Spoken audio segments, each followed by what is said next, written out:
Hello, everybody, and welcome to this week's episode of Beacon in the Dark post-Carnage edition. Hopefully, if I manage to upload the previous episode because it's being a bitch. But anyway, last time, Carnage happened among some other things.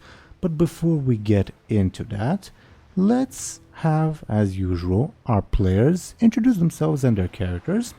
I've rolled some dice in the background, and the dice were surprisingly straight this time. Like, I rolled straight numbers all the way, meaning that we should start with DoomGoblin. DoomGoblin, could you please go ahead and talk about yourself and introduce yourself? Yeah, hello.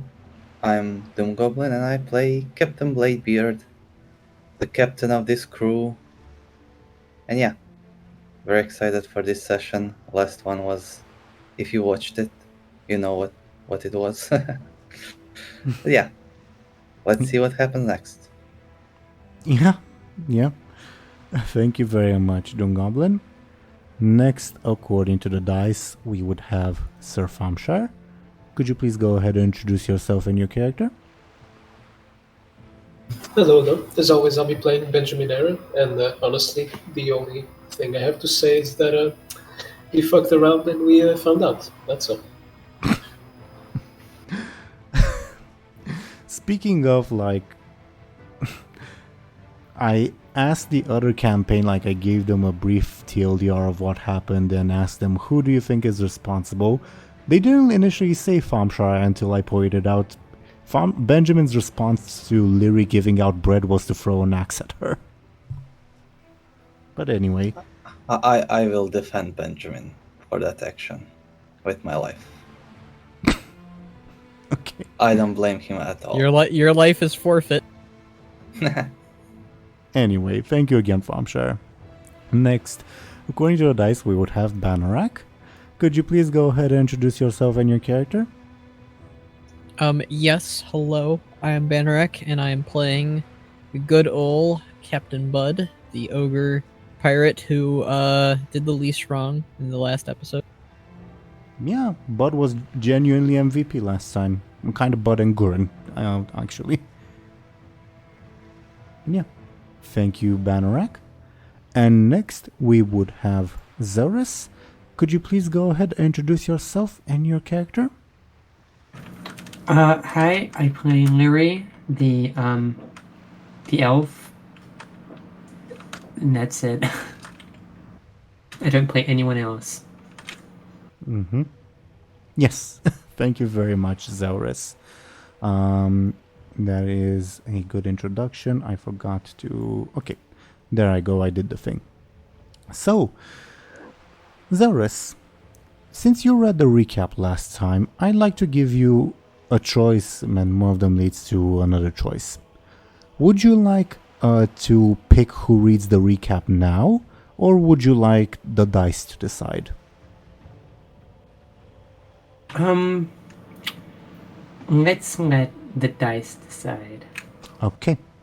Then I'm gonna roll a d5. 1 is Banorak, 2 is DoomGoblin, 3 is me, 4 is Thompshire, and 5 is Zelris again. It's not gonna be me again, so I'm fine. It's a 20% chance. Let's see. Yeah. For fuck's sake. Yes. You reap what you sow, I suppose. Pretty much. Pretty much. So, I guess next time you're gonna not choose the dice. I don't know. But either way, Zelris, we are ready whenever you are. Do I sigh or do I just say, sigh? Your choice. I gave you a script. You are like both actor and director. Wow. Where do we even begin? As is the unfortunate norm, our hero's situation turns from bad to worse. As they were contemplating the complicated results of the election for the position of captain, they all had different ideas on fixing their relationship with the crew. Most notably, Captain Bladebeard, following the advice of First Mate Zaharu, named the former captain Linda Krem as an advisor, while similarly Embersorrow ventured to help the chef Swimmy prepare a feast. The stubborn kobold, however, insisted that Lyri's assistance be kept a secret, paranoid that she might be vying for his position. During this time, Bladebeard and Benjamin Aaran received brief sending communications from Karagosa.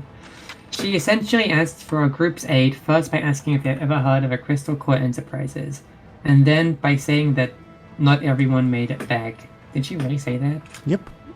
No, I don't remember that. Okay. I mean, it was in the middle of the bread conflict, so we glossed over it. Lyri also sent a message to her brother, who replied by saying that Villeneuve had sent some people to Buhd Bay to wait for her. While waiting for the feast, Lyri and Bladebeard decided to have a brief arm wrestling match. The moments their hand touched, however, they each had a brief vision of a possible future involving the other. Lyri saw Bladebeard surrounded by strange machinery and thousands of Frigner-like individuals, while the dwarf saw the shadow of the elf in front of a large rock at the bottom of the ocean, being fought over by multiple individuals. In an attempt to win the crew over, Lyri decided to conjure bread and offer it to them. This, however, drew the immediate ire of Swimmy, who insisted that only he could feed the crew and that Lyri broke her promise to him. The conflict took a violent turn and escalated even further when Benjamin Aaran decided to throw his axe at Lyri, chopping off her left hand. Enraged, the Blood Elf retreated to the bottom of the ship, where she gave herself over to the Void in order to, in her view, exact justice on everyone aboard. During the struggle, Bladebeard faced another danger. The mysterious voice that had been inhabiting his mind turned against him, insisting that both he and Lyri had their roles to play in some grand plan. Eventually, our heroes were able to stop the Void. Captain Buhd snapped Lyri out of it, and Bladebeard drained its magic with the Dagger of Blood's Passion. The battle, however, caused critical damage to the ship, which was in danger of sinking unless repaired urgently. Even worse, as our heroes returned upstairs, they found that a complete slaughter had taken place. Lyri's turn had prompted a reaction in the crew, where her cultists began, mostly influenced by Void, to attack the others. In the end, over half the crew, including some of the party's friends and family, perished. Oh my god, that was a big one again. Most of them are big ones, but thank you very much, Zelris. You did great. I'm guessing next time you're gonna choose instead of letting the dice roll again. Probably. We'll see. We'll see. Maybe nothing will happen in this last session and it'll be like a one paragraph recap. Somehow I doubt it though. Yeah, it's never really like that, is it? Either way. So as Zelris reminded us, sort of the last thing we left off in the last session was one of you guys, like before the session started, we were discussing which one of you was it, because we don't really remember. It's between Buhd or Bladebeard, but basically either Buhd or Bladebeard like ran upstairs, I think, to like get help to fix the ship, and saw like the absolute carnage that was happening. Lyri, I think, was like coming down from her mad incident thing. She was arguing with Benjamin, I think. But yeah, you're currently both in something of a race against time, because the ship is taking on water and needs to be fixed urgently. And also, like, you just like walked upstairs and saw over half the crew is dead, apparently out of nowhere. So I guess that's where we shall resume. Also, one little thing. There's an Alliance ship coming in the distance. You see it. It will probably arrive in like, give or take half an hour, something like that. I'll probably be more arbitrary with when it arrives, but either way, I think for compromise's sake, we can say that both Bladebeard and Buhd ran upstairs. What do you all think? Yeah. Great. Isn't Buhd holding Lyri? So wouldn't it mean Lyri's also upstairs now? Maybe I'm misremembering, but I thought that like Lyri was like in a sort of standoff with everyone else, but starting to like slowly calm down, I think. I'm pretty sure she fell into the water and then Buhd picked her up. Okay, then. I think. Okay. Do you remember that, Benerick? Has everyone just like repressed the last session? I probably. I don't remember. I was gonna have Bud stay behind to help fix the ship, but yeah.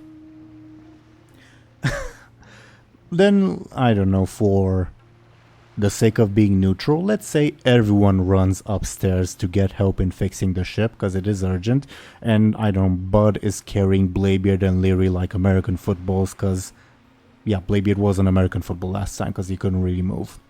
Is that right, everyone? Yeah. Sure. Okay. So, as the lot of you like make your way upstairs, arriving more or less at the same time, won't quibble, you just see like this scene of overall carnage. It's a bit hard to like take in details because it's just information overload at this time. Obviously, like, if any of you would like to direct your attention to like any one individual or part of the crew, I'll give out more details. But like as a general overview, it just looks like a mess.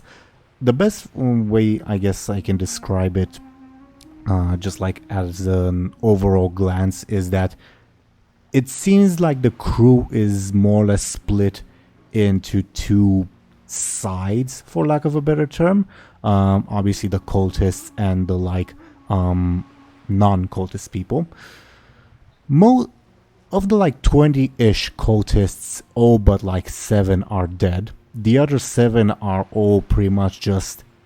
They have like various expressions ranging from horror to confusion to just pure, I don't know, anguish, I suppose.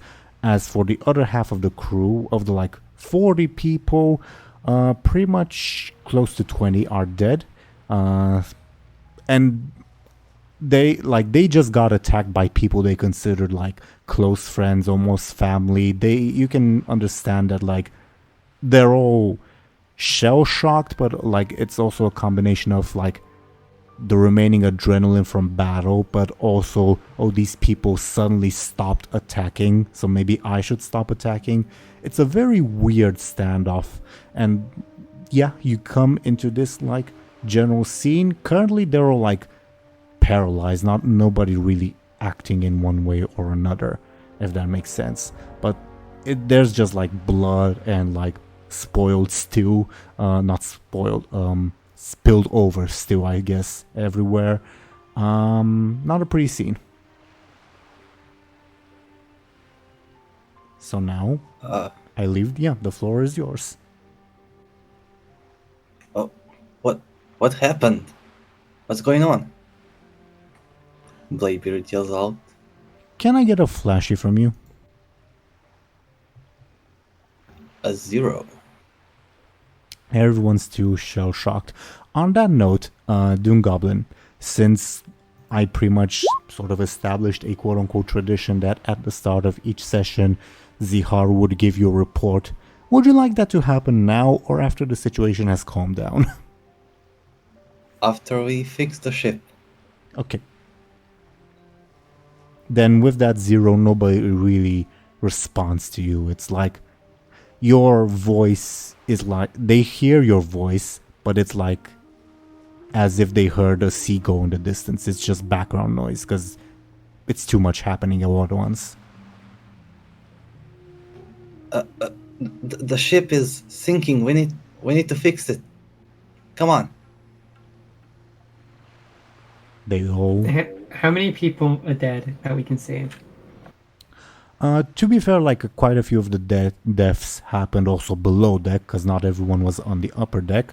But more or less of the people you see, about half, maybe a bit more than half, are dead.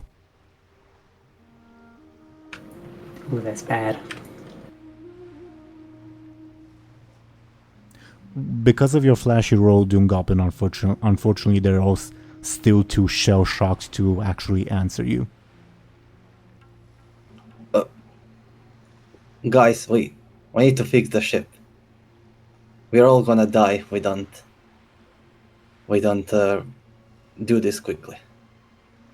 You get the inkling that perhaps this approach is not the best one. Because of your role, unfortunately.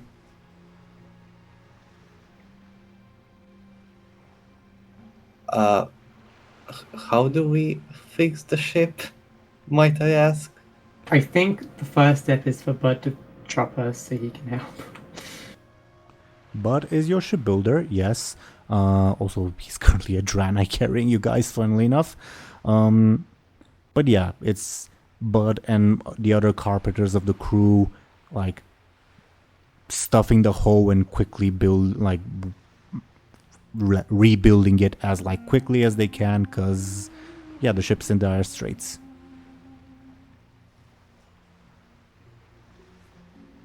Alright, Bud, are we going to fix the ship?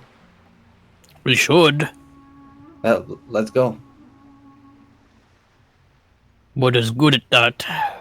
Looks bad up here. Yeah. So I take it Bud and Bladebeard go downstairs to do as much carpentry as they can to fix the ship? Yeah, Gurin as well. Oof, I don't know if Gurin understands anything other than fighting. But okay. He can carry stuff. Okay, yeah, that's good. That's good. Okay. Then we'll check back on you in a second, but that leaves Benjamin and Lyri on the deck sort of Oh, awkwardly. did Bud just drop Lyri on the ground? Yeah, I think so.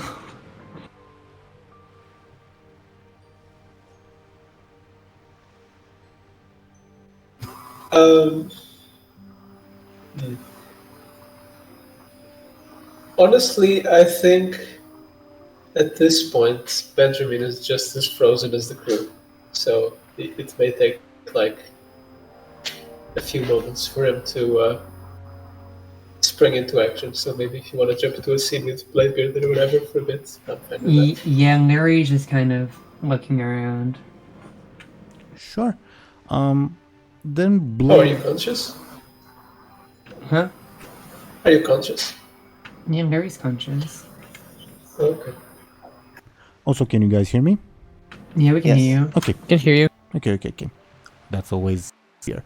Okay, then if we check up on Bladebeard and Bud, it would be, I guess, a pretty simple thing unless you guys want to interact, because there's nobody else on the bottom of the deck, of the ship rather. So, with the three of you going to, like, start rebuilding, I suppose, can I get either a quick or a careful from Bud, and Bladebeard and Gurin will assist him? Yes.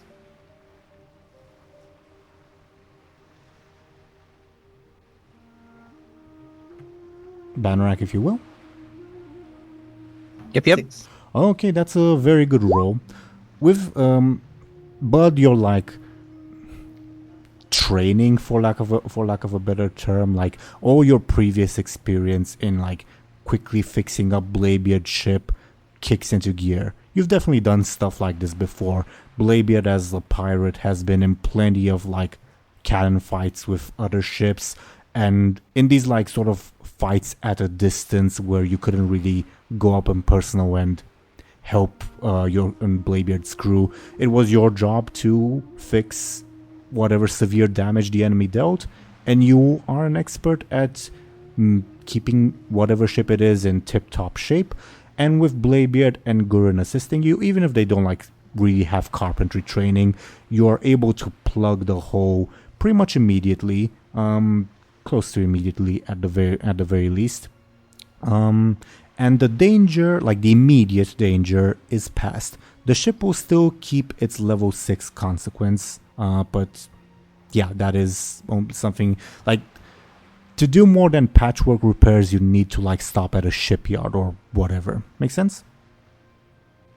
Mm-hmm. Oh, that could have been really bad. Yeah. Great job. And because of that pretty good roll, like I had a rating for how many of the supplies were spoiled. That rating has gone up, like in a good way. So good job on you guys for that. While that is happening, I don't know, do you guys, like, are Bladebeard and Buhd in, like, work mode while they fix the ship, or do they, like, talk about anything? We could talk. Sure. Why you freeze up like that earlier, Bladebeard? Oh, it was the stupid voice in my head telling me not to kill Lyri. Voice in your head strong then? I guess it. I don't remember it doing something like that before. I don't like it. I don't like it at all. Sometimes Buhd sees and hears things. They're usually friendly though. I'm sort of imagining, like, one of Bud's ancestors was maybe a carpenter, and, like, when Buhd says that, the camera shows, like, a Buhd ghost carrying lumber in the background for Buhd. Something like that, but it's actually Guren. Yeah, Buhd just waves at him. Guren drops the lumber quietly, but the ghost of whomever gives you a nod and, like, quickly rushes off to get more.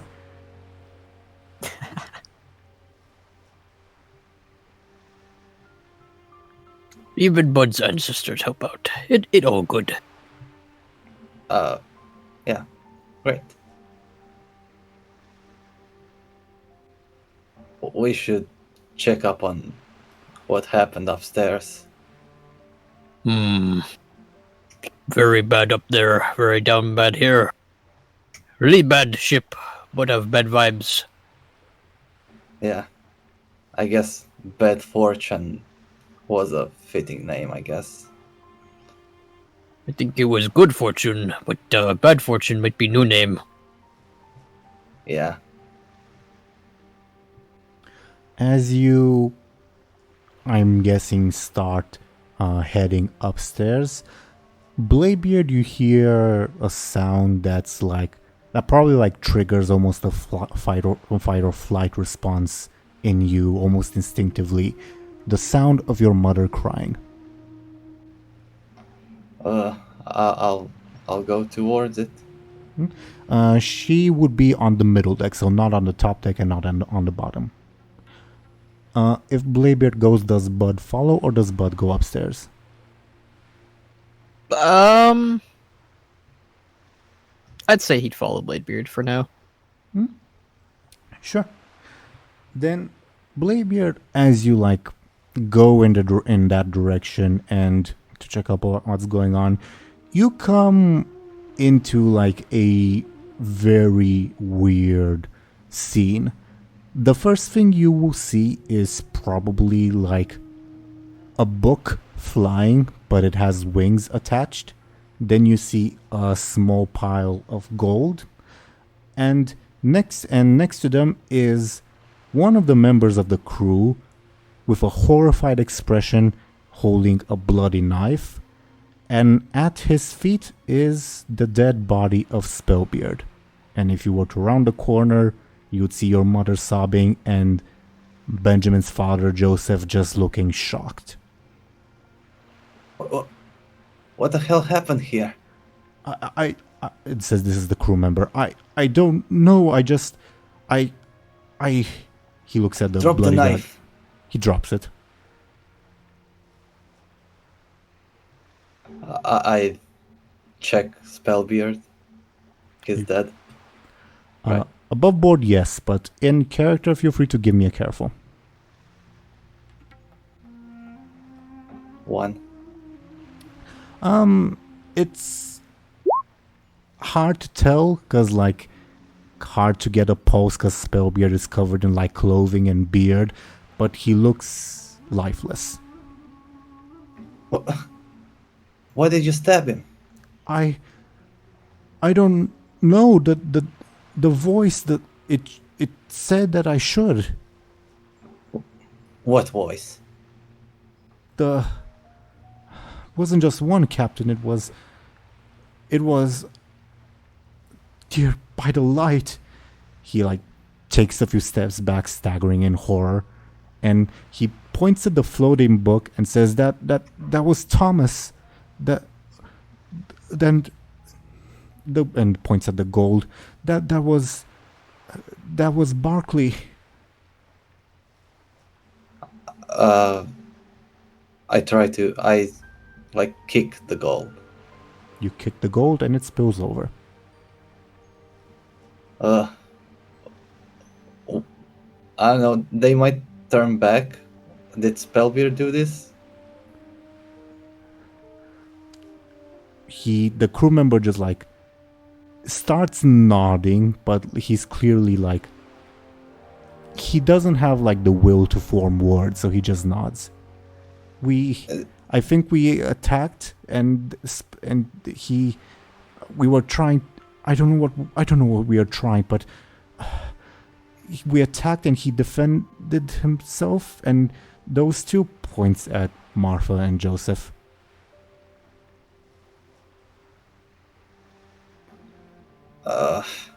But this happened before with Zugalga. Why does every crew I have gets mind control? Not me. It was Lyri. It was her. Could be.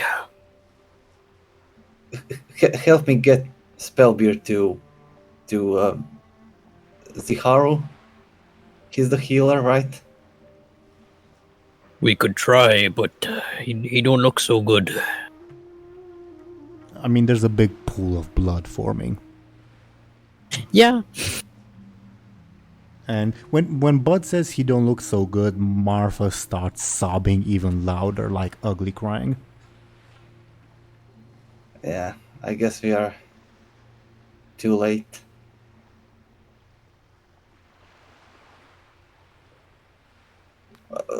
Let's go upstairs, see if anyone else is hurt. We need to help as many people as we can.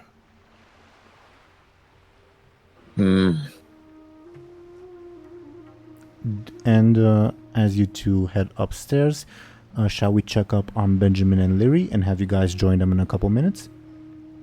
Sure. Yeah. So, Benjamin and Lyri, what's up with the two of you? Well, for lack of a better term, as you've just been standing there staring, pretty much like a lot of the crew. Oh, Lyri's not been standing, Lyri's on the floor. But Fair I get enough. the sentiment. Fair enough, my bad.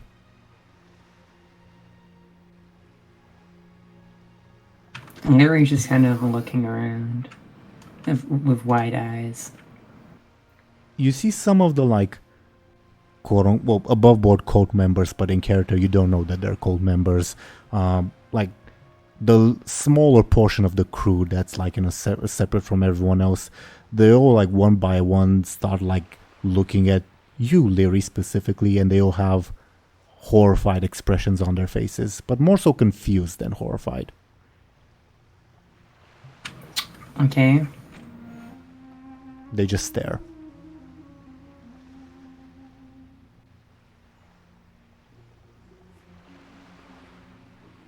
So, again, the floor is yours. We can have Buhd and Bladebeard walk back up, but... Benjamin, just after kind of shaking his head and kind of trying to recompose himself, which isn't very successful, I guess he tries to get a better understanding of what the hell just happened.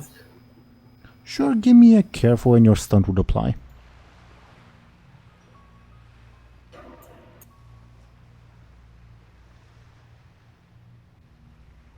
Okay. I guess first thing you notice as you come up, there's like a couple barrels next to like the stairway that also leads below deck.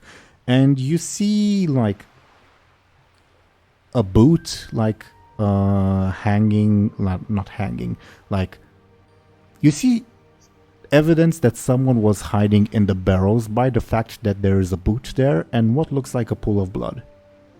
Other than that, I guess, Thompshire, if you have any questions, or if you're looking for anything in particular, because I already gave like a sort of general overview, so if you're curious about anyone or anything in particular, do let me know, okay? Do I see Ziharu somewhere?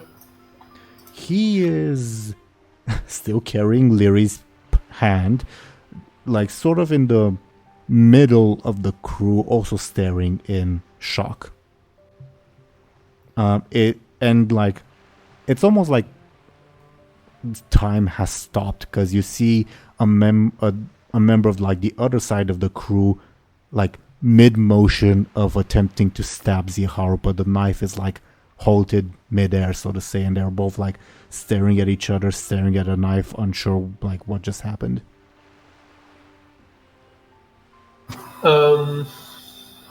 I try to get his attention. May I ask how? But how is he kind of positioned compared to me? You're like at one end of the ship, because like that's where the stairs are. Ziharu's sort of in the middle near the main mast. But is he turned towards me or the other side? Like 90 degrees, like his right eye looks at you, like is your way. Does that make sense? Are his eyes just looking at each direction? Is that it? I mean, he's not a bird, but you get what I mean. Yeah, sure. Then instead, I'm basically asking because like if you like walk up to him and like shake him, of course you're gonna grab his attention. But if you're like waving at him, it might not work. Make sense? Okay. Yeah, sure. I look at Lyri. How's she doing? She is pointing herself towards Ziharu with her the one that's with her hand. Like crawling? Kind of. She's kind of too, I guess, dazed and confused to be Okay. able to stand. So she's just kind of trying to move towards Ziharu. Yeah. Okay. That's what you see, Benjamin. Alright. So since she's not really going anywhere, I'll run towards Ziharu instead. You run on ahead of Lyri, and you run up to Ziharu. We can say that you like grab his attention. He turns to you, still has a shocked expression on his face. Says nothing. I'm still kind of breathing hard from the whole ordeal and just say, "Quick, do you still have Lyri's hand?" I should tend to the crew that might be wounded and injured. He's holding Lyri's hand above board. Look, something worse might happen if we don't fix this. Something. What could be worse than this? Just go, please. I mean, he literally sees Lyri walk crawling towards him, so he would walk up to Lyri. Although you get from his expression that he feels it would be better to help like mortally injured people rather than just an amputee, if that makes sense. But he does so anyway because it is like still the shock of the situation. And then, having done that, Benjamin will try to go find his dad. Last you saw him, he would be below deck probably. Then that's where I'm going. Sure. Let's have a brief scene with Ziharu and Lyri. As like Ziharu comes up to meet you, he says, "Please get up. We have to put this back quickly." Lyri looks at her dismembered hand and back at where her hand used to be.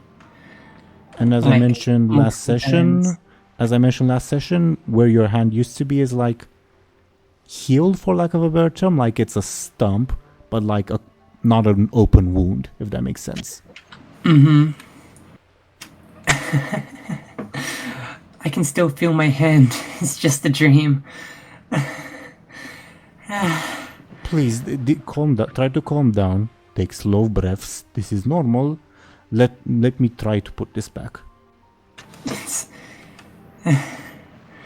Lyri just kind of, I guess, breathes heavily and laughs under her breath. And counts down from like 10 in Thracian. Sure. And Zihar would like try to gently pull your arm so that he can put your hand back. Do you allow this? Lyri will allow this because she thinks it's a dream. Sure. But he stops mid-motion as he notices the healed stump and says, How can this be? Lyri is continuing to count. You would have reached 1 by now. Yeah, she starts back at 10 again. Fair enough. I do not... Your hand is healed, but not... But... Oh, can you please look at me? He gets to your eye level, like kneels. Lyri will open her eyes and kind of give him a wide, dead-eyed glare. Please listen to me calmly. I do not believe I will be able to put your hand back the way it is now. Lyri just kind of closes her eyes again and counts again. I apologize. I must tend to the other injured. Please call on me if you need anything else. All right? Lyri just kind of watches him go, not really reacting. Fair enough. Meanwhile, Benjamin, as you start going up downstairs, I think you would run into Buhd and Bladebeard going upstairs. I kind of just ignore them unless they try to get my attention. Oh no, Chipmunk is back. Chipmunk is back. Oh yeah! Yes! And this time I have the timestamp 39 minutes into the recording. I'll be able to show DoomGoblin. Great. I'm so happy it came back. Is it alright now? Yes. Yeah. Alright, Benjamin. What's going on upstairs?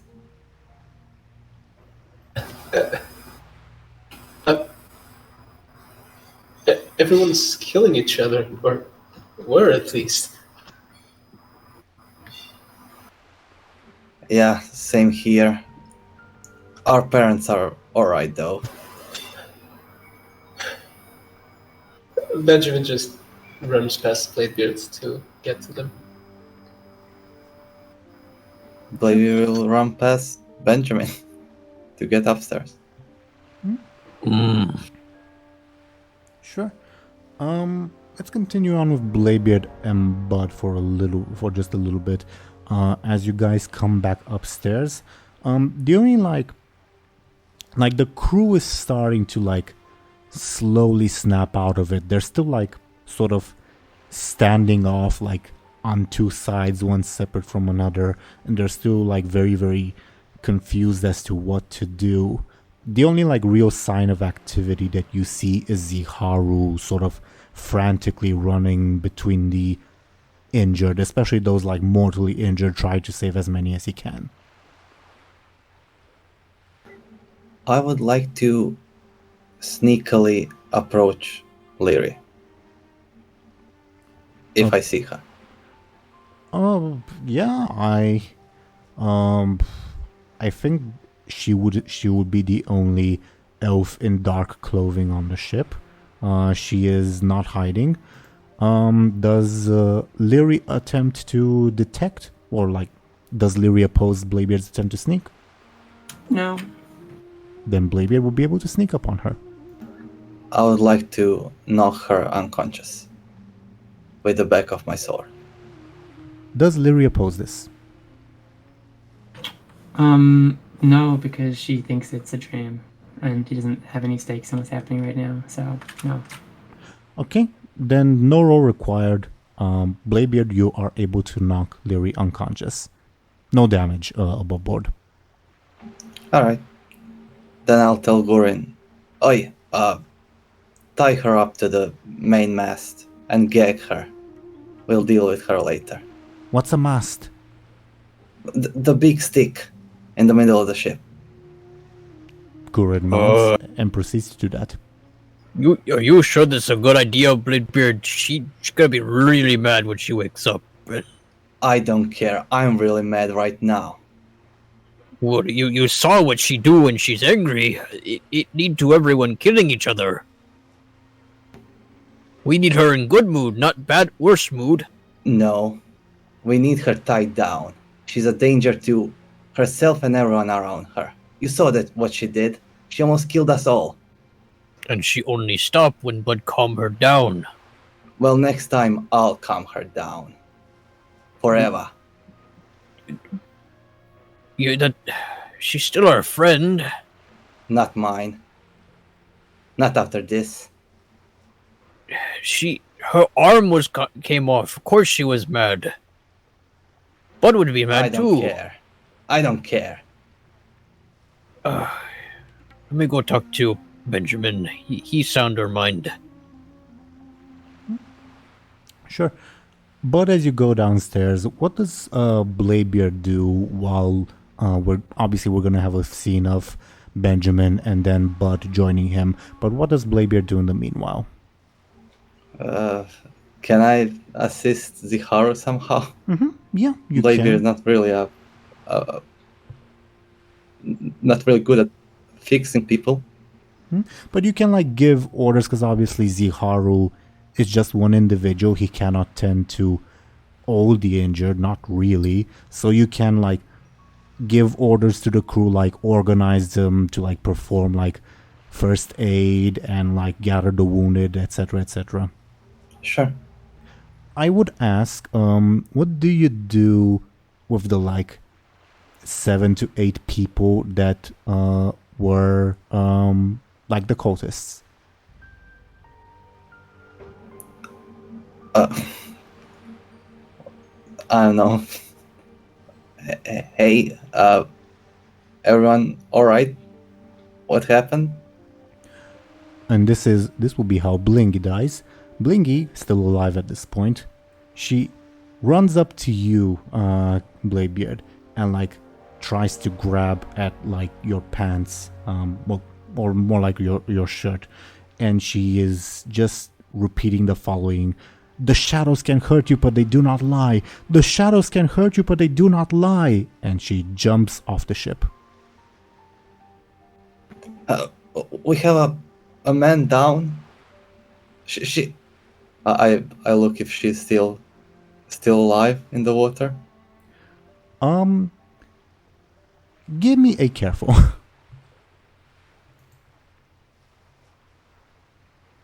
-2. You have no idea. Please don't jump overboard. Anyone? I'm gonna move the tokens of those I've revealed the deaths of to the side to like make things simpler for me, if that makes sense. Sure. Okay. Nobody else seems inclined to jump overboard. He's not at the moment. All right, everyone, sit down. If you need aid, we'll get to you. Can I get a careful or flashy from you to see how well you like organize this like relief effort, for lack of a better term? All right, I'll roll flashy. 2. You do a decent enough job, not a bad job. You're no like, I don't know, logistics genius or whatever, but you do an adequate enough job. You've been in situations before where like lots of people in the crew were injured, never to this extent, but it's not something you cannot handle. Make sense? All right.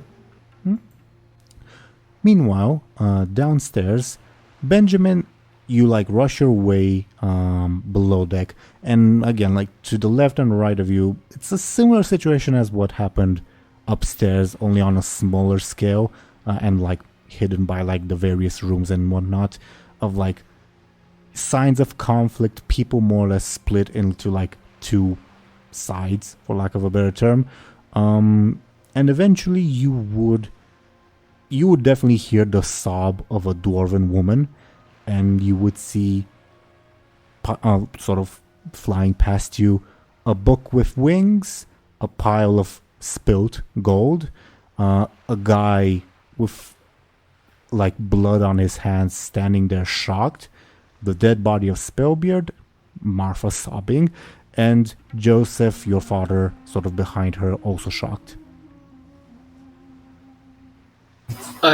Sorry for the information overload. I sort of just run over to him and grab him by his shoulders and just say, "Are you okay? Did anyone hurt you?" No. Those three, one points at the guy standing there shell shocked and at the flying book and the pile of gold. Tried, but I think he's your friend Bladebeard's cousin or brother. I don't know. Marfa starts sobbing louder. She continues. He helped us, saved us, but he is. You notice the pool of blood, rather.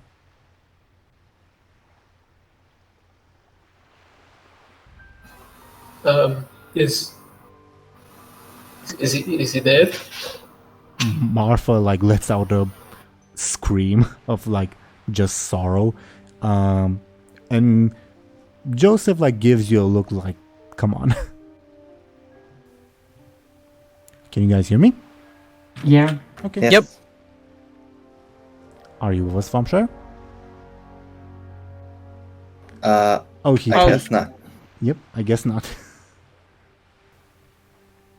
Well, he can't hear us apparently, so... Well, that's what he typed last time before he left the call and joined back in.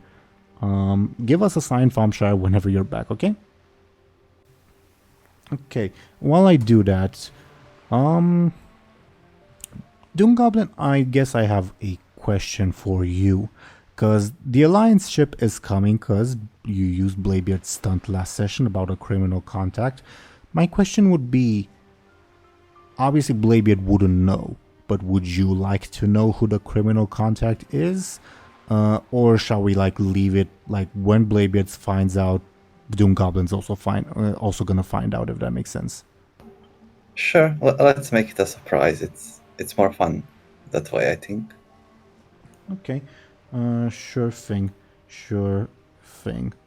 Other than that, I guess, while we wait for Thompshire, I suppose I'll explain how other people died, because that's fun, and we'll fill in Thompshire when he gets back. First of all, can I get a careful to see if you notice something? Who? From you, DoomGoblin, because you're the only one above deck. 3.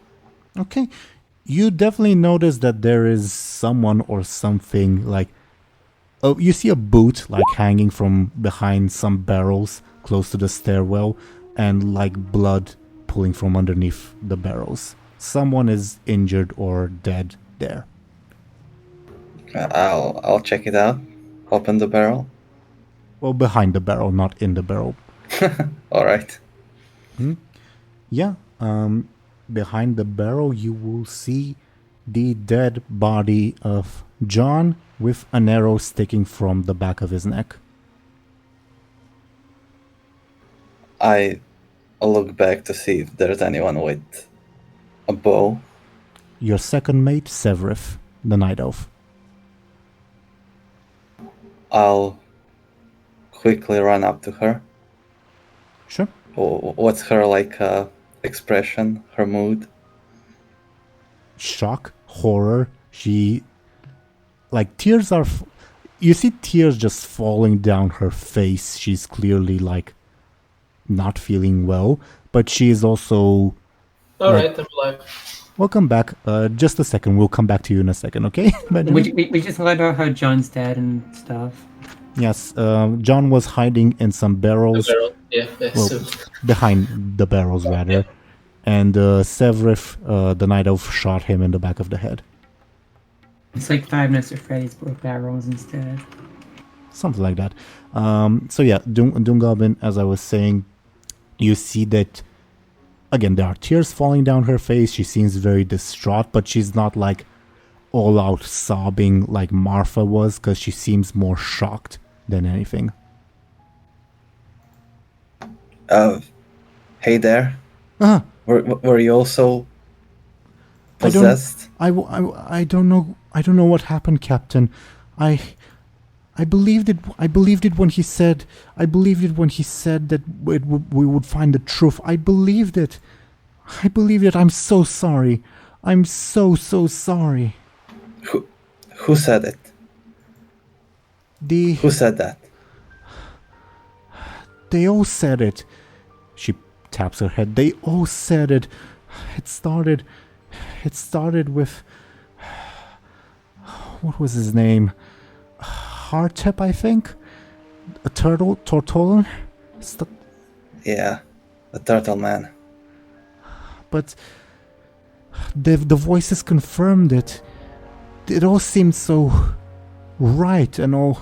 It seemed like the right thing to do. I'm so sorry. She like drops her bow, and I don't know, just like drops to her knees in absolute shock.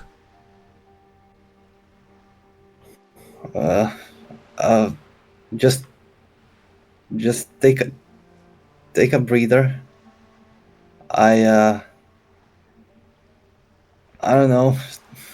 Should we like tie all of you?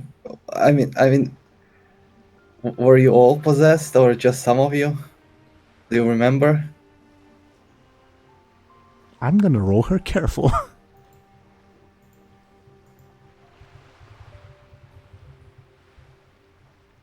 Let's see what she remembers. Let's see. Still rolling on my end. 1.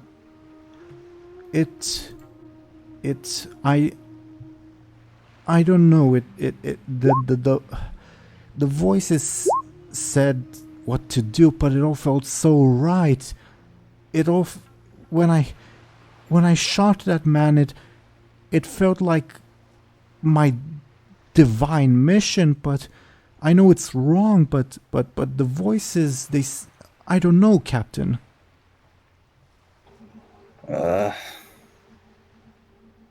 Well, damn it. I mean,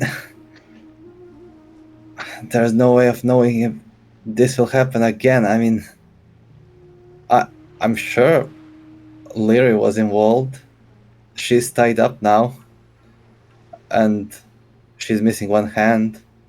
So maybe this won't happen again, right?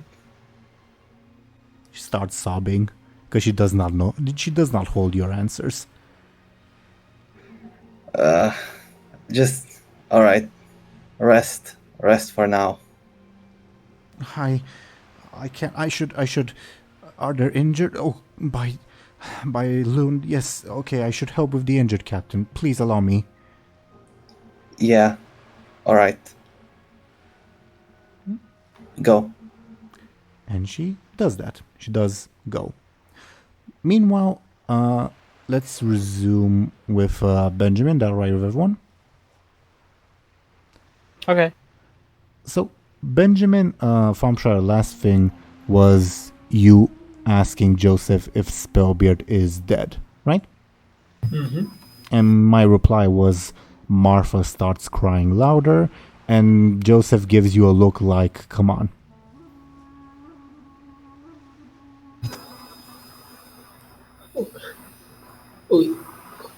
We should try to get all the survivors upstairs. Maybe we can like count everyone, see who's left, see who's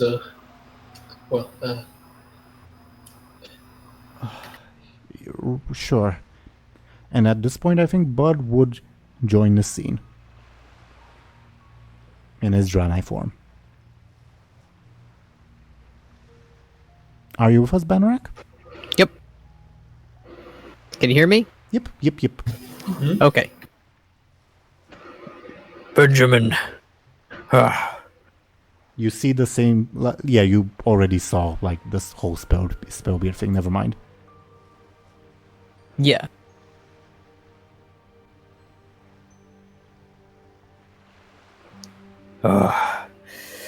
Bladebeard, he's wrapping Lyri up in rope. He's gonna make her even madder when she wakes up. But what should we even do?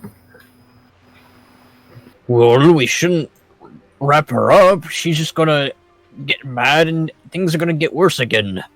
But look around you. Everyone's dead. And they're gonna be more dead if we don't do something.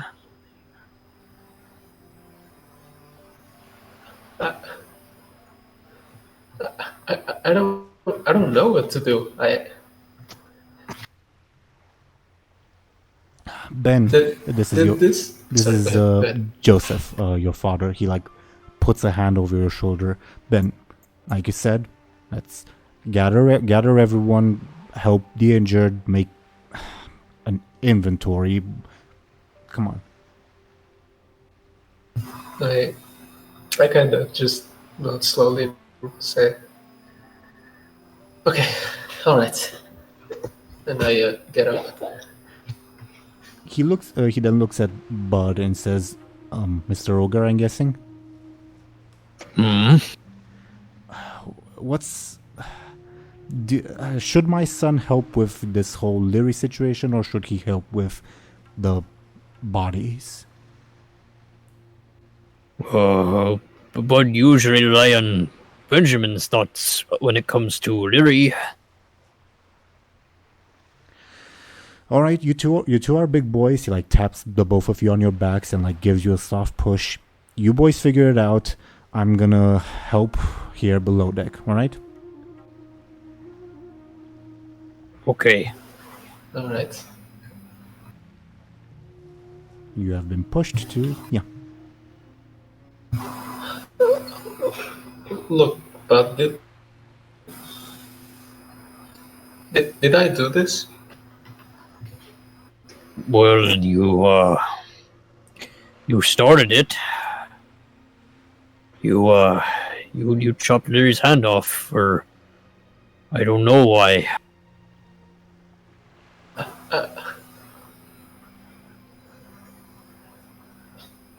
Look, I'm sure she doesn't really want to see my face right now, so maybe I should just help the people and you handle Lyri. Handle Lyri? She Buhd can barely handle Lyri. She almost got consumed by the void. And what do you want me to do? Do you want me to chop off another hand? Is that it? Do you think locking her up gonna do anything good? I don't know what we're supposed to do. Is saying sorry just gonna make everything okay? Is it gonna bring all these people back? No, but locking her up's not gonna make anything better either. She's just gonna do this again. And I get it, but she's also dangerous. That's why we need to do something. But what? I was hoping you'd know. I'm guessing both of you are heading back upstairs. I guess I'd be checking first. Yeah, I guess. I guess I'd be looking out for survivors on the way out. Then we can say for like narrative's sake, maybe you're like, both of you are like helping like some injured people get upstairs where you would know Ziharu is to provide healing, and you'd provide some guidance on like some uninjured people to help and all that. Make sense? Again, Sure. most of the crew is upstairs. There's a minority that's downstairs, if that makes sense. Okay. Okay. While that happens, Bladebeard, as you're like continuing to coordinate the crew's response, you start hearing this noise. Beep, beep, beep, beep. Oh no. From where? Give me a careful.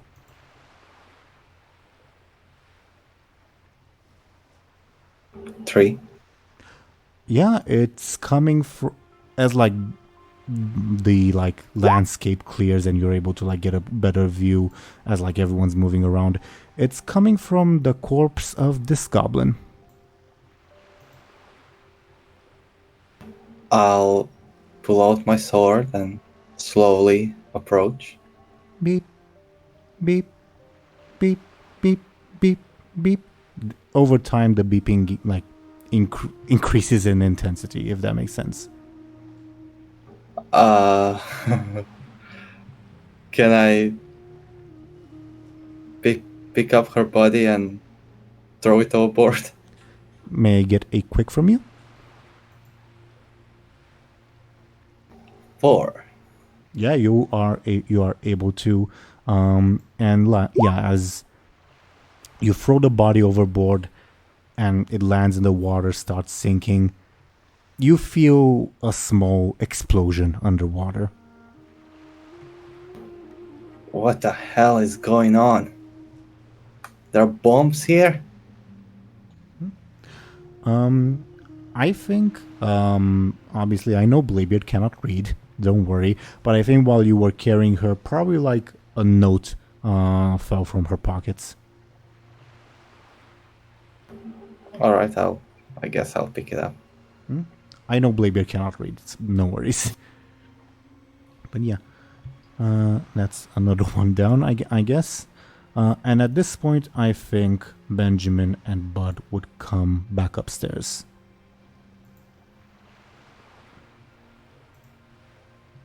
Okay, we gotta figure out what to do.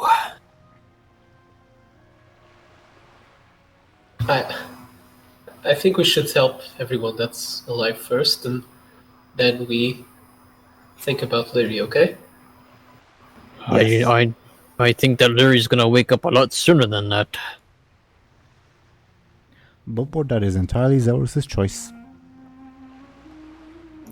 I'll tell Gurin to watch over her. If she causes any more trouble, I'll tell him to break all her bones.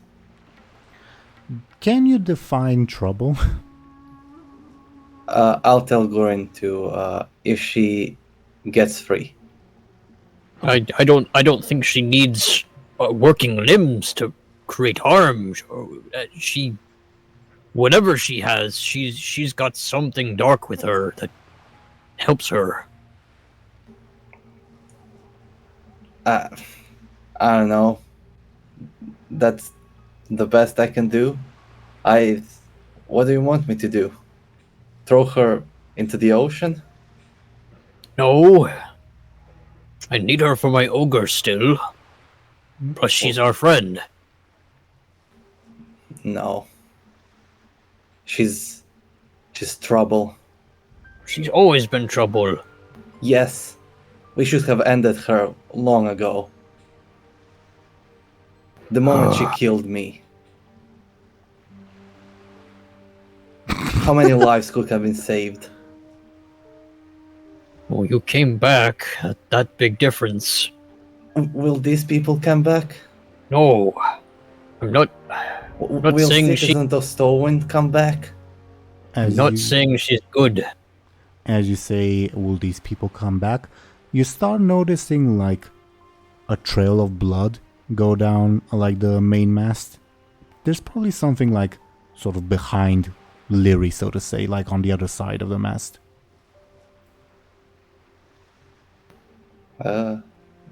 We check it out, I guess. You will see this goblin, like the other goblin, impaled on a harpoon to the mast, clearly dead. I look for what's her name? Captain Meckle. You think how helpful a violent blonde woman would be in this situation, and you are unable to find her. But if you were to look for former Captain Linda Krem, yeah, she'd be around helping with the like response, so to say. No, I was looking if she appeared and threw a harpoon. Ah, no. Like her father before her. My bad. No. You know, I still can make jokes, even in tragic moments. Sure. But yeah. I understood it. You can feel better about yourself.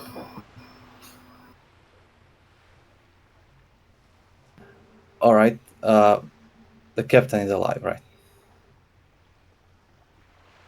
Or the former captain. Yeah. Linda. Mm-hmm. Yep. Sorry, I'm just updating some numbers in my notes. But yeah, you'd see her helping with the crew. You don't see Mecha around, but you do see a harpooned goblin. I guess I'll just put her body down. If you can reach it, sure. Joking. Oh, she's like far up. Fairly far up. Blood, like I said, blood was running down from like above Lyri's height, if that makes sense. If there's no other like immediate thing, then yes. Sure. I'll climb up. Sure. You do that. And as you do that, you will see that that Unalliance warship is approaching you guys and will reach you in like a couple minutes. I guess this is the first time I feel glad that an alliance ship is approaching. First time in a long time. And also from where you are standing, you, I guess, will see the final two dead bodies. You will see that the harvest golem is in absolute pieces, having been chopped down by a big axe of the half orc, who was also killed by an arrow to the not an arrow, but a gunshot to the back of their head. What should everyone's aim today? Yeah, don't say this in character, by the way. May I remove the dead tokens? Yeah. Sure. Okay. Rest in peace. Rest in peace. Yep. But yeah, as the Alliance ship is approaching and you guys are continuing with the recovery efforts, do let me know what you do, or if we will like jump forward to the Alliance ship coming up.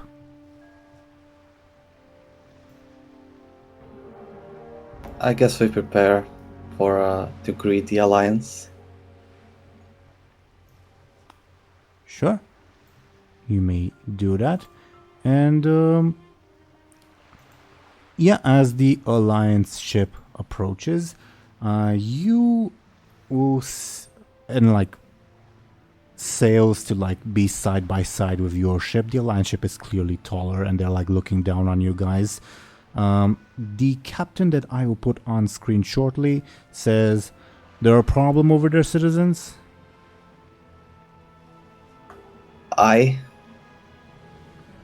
Do you require assistance? The captain is this individual. I guess we could use assistance, yeah. All right. And yeah, sort of lines would be thrown from the Alliance ship, like ropes from the Alliance ship to yours, allowing like crew members to come and provide assistance. Though at this point, much of the work is like already done of like gathering the injured. So it's more so of like healing. So the captain would probably come up first. They would be followed by their first mate, this individual that I'm putting on screen right now, as well as the ship's healer that you, Bladebeard, would recognize, and he would recognize you, this individual, Manus, who is ship surgeon aboard the King's Justice. You've probably had some dealings with him in the past, not with the ship, but with him in particular. He is not known for his high recovery rate, mostly because he, for whatever reason, tends to collect body parts. All right. What was his name again? Manus, Manus. And yeah, when he sees you, he like mouths the words but doesn't say them out loud. Bladebeard, you son of a bitch. Hi. What seems to be the situation, citizen? Says the captain. It would appear that some members of the crew were possessed, but they are unpossessed now. Is this code for mutiny? Unfortunately, no. This is much worse. This sounds like a classic case of mutiny, don't you agree, Jonathan? As you say, Captain, says the first mate. Alright, well, as with mutiny, the legal code of Stormwind allows them, well, are you the type to perform punishments on deck or back in harbor? I'll deal with it here. I think we're due for a visit back in Stormwind, don't you agree, Jonathan? And then the first mate replies, let's hear the captain out. The other captain lets out a sigh and says, the punishment for mutiny is 10 lashes, at least according to the legal code of Stormwind. Do you have an executioner above deck? A quartermaster, perhaps? Quartermaster threw herself into the water, and I believe she's dead. Captain gives you a stare and says, this is most irregular. I really think we should tow them back to port. Well, Captain, I'm not entirely certain that this is necessary, says the first mate. And he says, we have our own quartermaster that can administer the punishments instead. I think we are fine. This wasn't really a mutiny. Certainly looks like it, says the captain. Well, it wasn't. People were possessed by evil magics. I don't even understand. We're gonna have to make a full-on investigation, and then the captain sort of condescendingly like takes a knee so that he could be eye level to you, and he says, unless you're willing to pay for the inconvenience. Above board. There were several Stormwind ships you could encounter.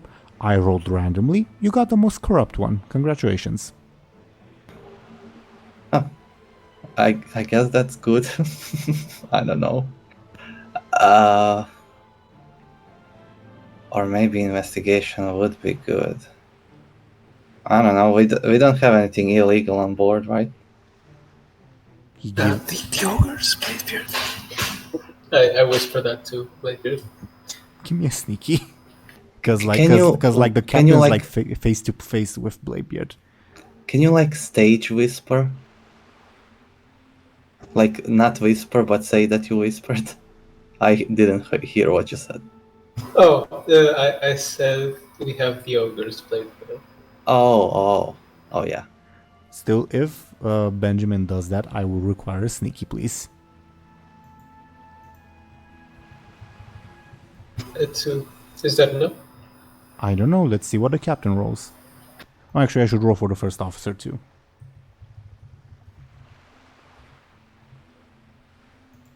Both the captain and the first officer hear you. I guess I'll use a fate point. I'll invoke bounty on my head, since I've been chased before. I guess knowing how to properly whisper is a good skill. Sure. A tie on an overcome would mean success at a negative cost. Any ideas for that? For the negative cost? I'm not going to tell you yet, unless... Oh, sorry. Sometimes we can discuss what happens. Yeah, sure. Okay.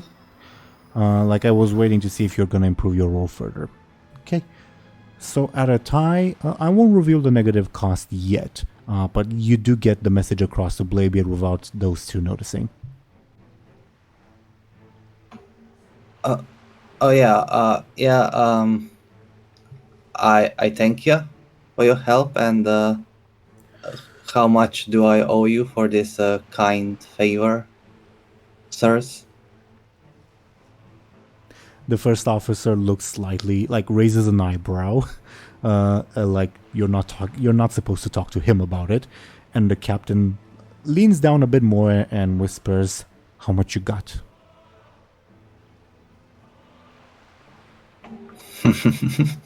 Oh, so I have to choose. Well, more like, don't reveal the fact that you have hundreds of gold on board, if that makes sense. Yeah, I should lie and tell him that I have not a lot. I'll tell him that we only have... What would be a reasonable number? Again, as an example, like an example that's actually happened in lore, a successful trade expedition like via ship usually like renders about like 50 gold profit. So if like you've just come from like a successful voyage, you could say, oh yeah, we have like around 50 goldish. We have around 30 goldish. Give me a sneaky. 5. Give me a second to roll for the other two. Damn it, their careful's are not bad. Alright. The captain believes you, the first officer does not. He will, unless he spends fate points. I'll spend a fate point, however, on Pirate Lord of the Blackwater Raiders. I'm lying to an officer of law. Sure. And I'm a pirate. Fair enough. The captain... And I'll add +2. The captain like makes a face, like a sort of "oh that's all" face, and he says, "Well, for services rendered, I'm sure you could part with 10 gold."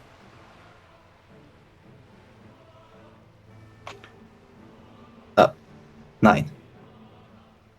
Don't push your luck.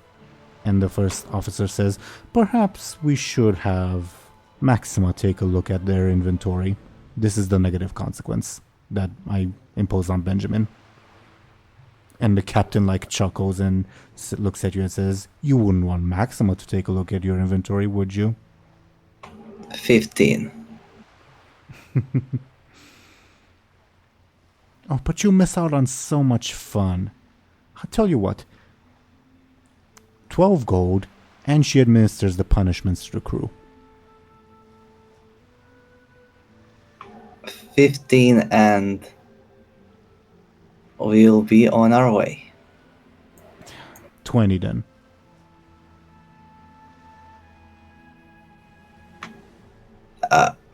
Fine. I knew you were honest merchants that would be most reasonable to business. Let me just get the gold, alright? Of course. I'll go back to that poor lad that was turned into a bunch of gold. Oh my god. Yeah, you go downstairs. Your mom's still crying over the corpse of Spellbeard. How much gold is on the ground? A pile? Definitely more than 20, definitely. Probably close Alright. to 100. I'll pick up 20. You do so? It feels a little soft to the touch. Alright. I'll bring it back. Meanwhile, while this is happening, I think the captain and the first officer would, because Benjamin was nearby apparently. Was Buhd also nearby? I'd say so. And then since the two of you were there, the captain and the first officer would speak with you and say, "And what are your posts aboard this fine vessel?" Slightly lopsided, Captain, says the first mate, as the ship is slightly tilted because of the water it took.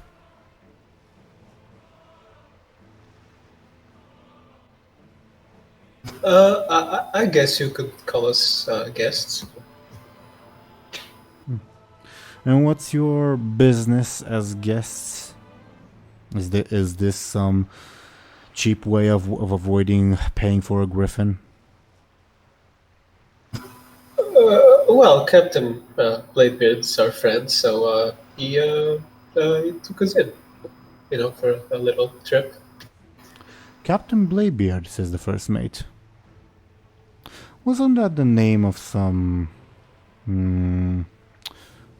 Blackwater pirate?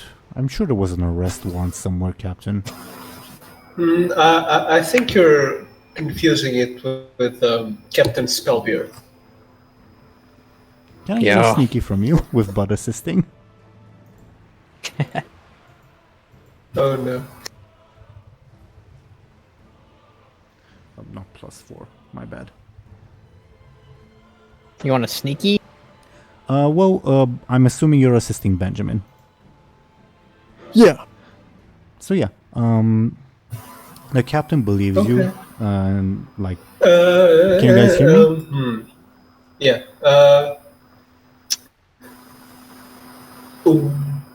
The captain Would believes I- you, the first officer would not. Make sense? Yeah. Would I at some point have seen like a Bladebeard wanted poster? Yeah, I think it happened in episode 1 or 2 that actually happened, maybe. Wait, what? Oh no, it actually didn't. That was a Benjamin wanted poster. My bad. We were in Booty Bay. Yeah, it Why was a Benjamin that Why wanted would I poster. be wanted there? My bad. I did draw it though, so maybe you thought of that.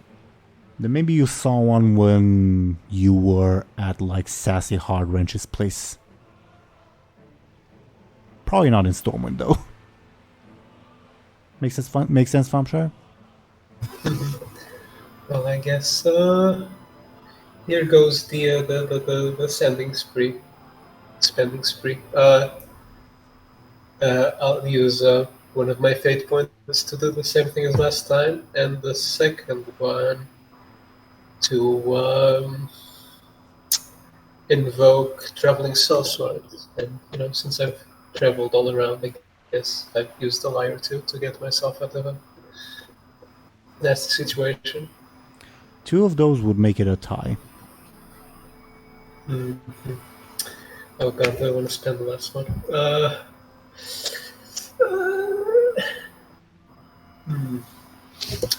Let me open my sheet.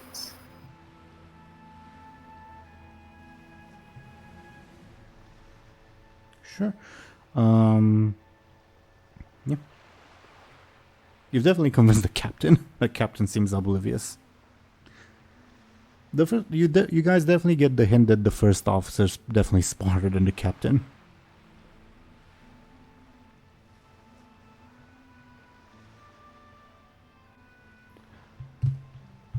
Oh god.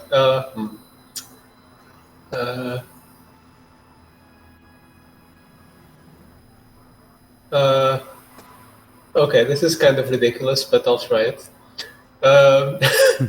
I'll invoke Too Handsome for His Own Good and say they're distracted by my appearance, so they aren't really paying attention to what I say.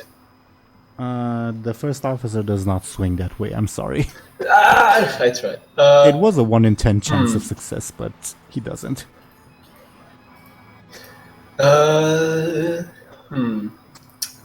Any ideas, anyone?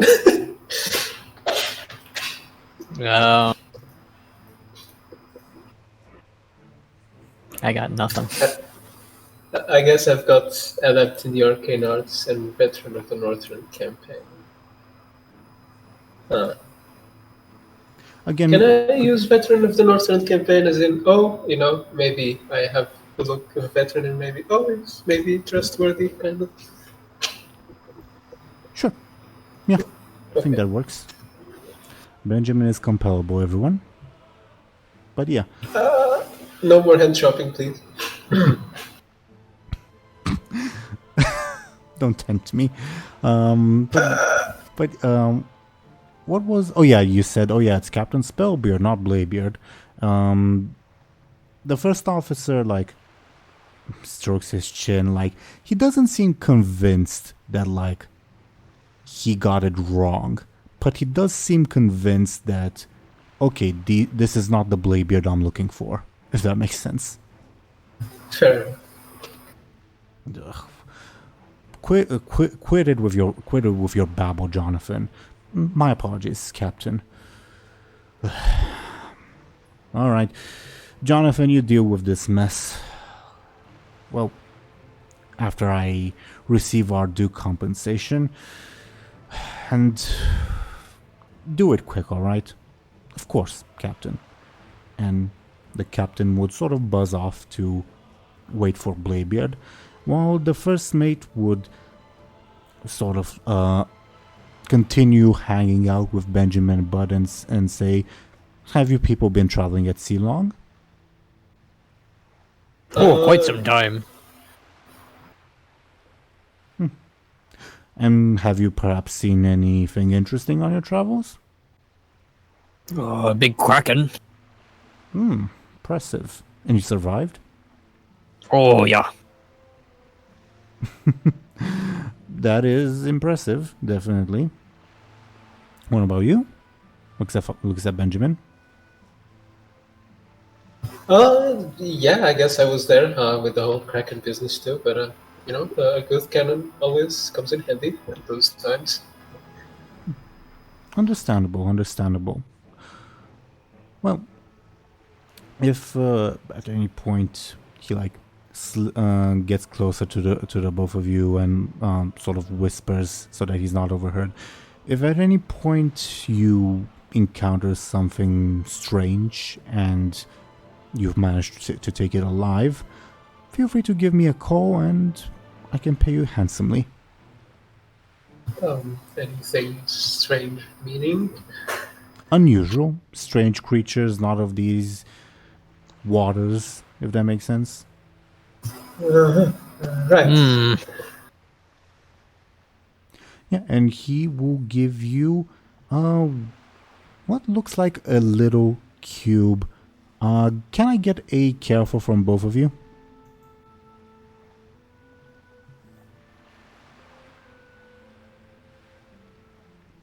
And Banrak as well? Okay, Banrak doesn't. Benjamin, you definitely recognize this is one of the little communication devices that the Nexus Lord gave Bladebeard back in Season 1. Did it track us? I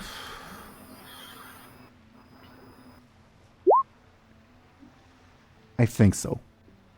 Well, no, actually, you The- don't. You don't. You no? don't. You don't know because Bladebeard crushed it immediately. Can I try to find out? Like as soon as they go away. He's still there, but sure, you may afterwards. Yeah. And he says, I represent a very powerful group of people, you know, a bit of a side hustle that would be very interested in anything you may be able to purvey. All right, we'll keep an eye out, right, bud? And I kind of elbow him. Bud is elbowed.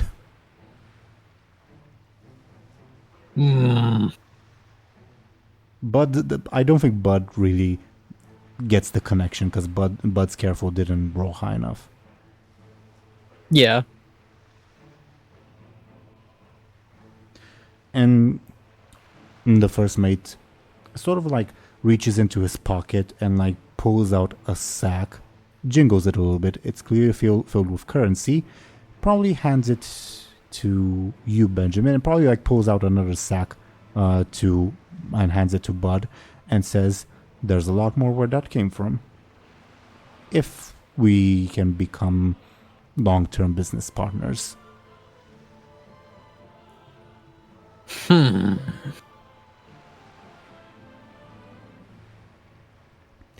Meanwhile, I think Bladebeard would return above deck.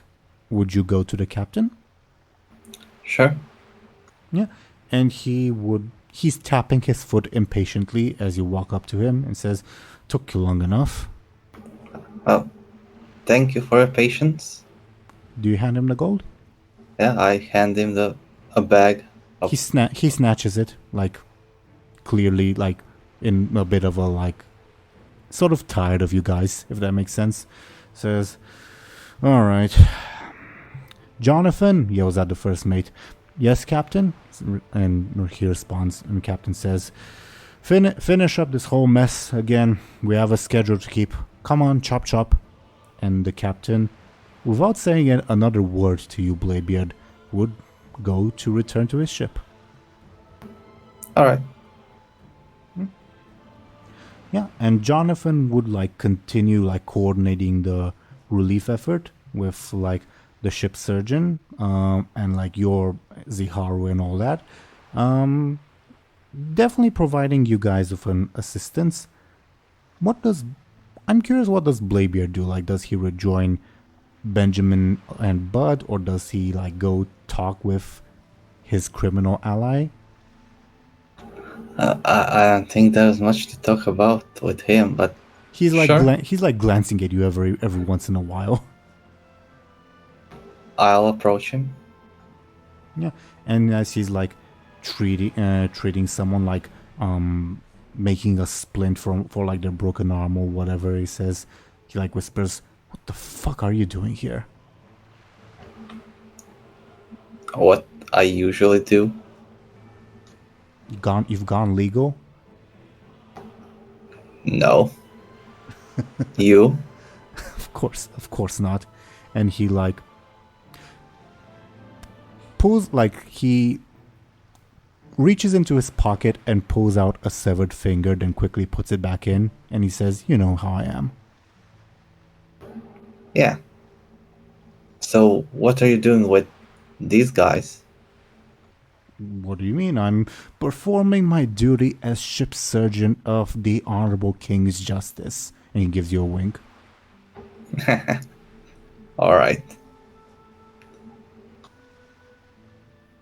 So as always, it's a pleasure doing business with you, Bladebeard. I guess it's been a while. You know, it's kind of funny how I got hired. We went to port in Stormwind in all places, and I decided, screw them, screw my former crew. I'll try to sign up with the Navy. They've got lots of injured people. Blackwater Raiders are way too soft.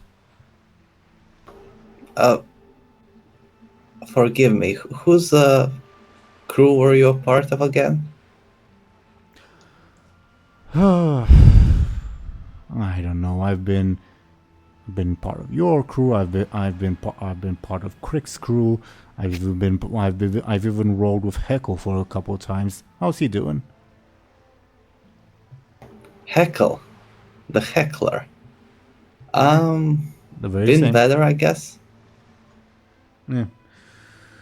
I hope he chokes on his own vomit. Stupid drunk. Well, I'll let him know you said that. Sure. Maybe the King's Justice will come up on his ship and we'll give him some proper justice. I'm sure he'd like that. Is this a new one? What's happened with your old one? Got stolen. Still searching for it. How'd that happen? Thought you were more attached to that thing than Heckle was to his... Never mind. A long story. I got time. Also, what's with that? Points at Lyri.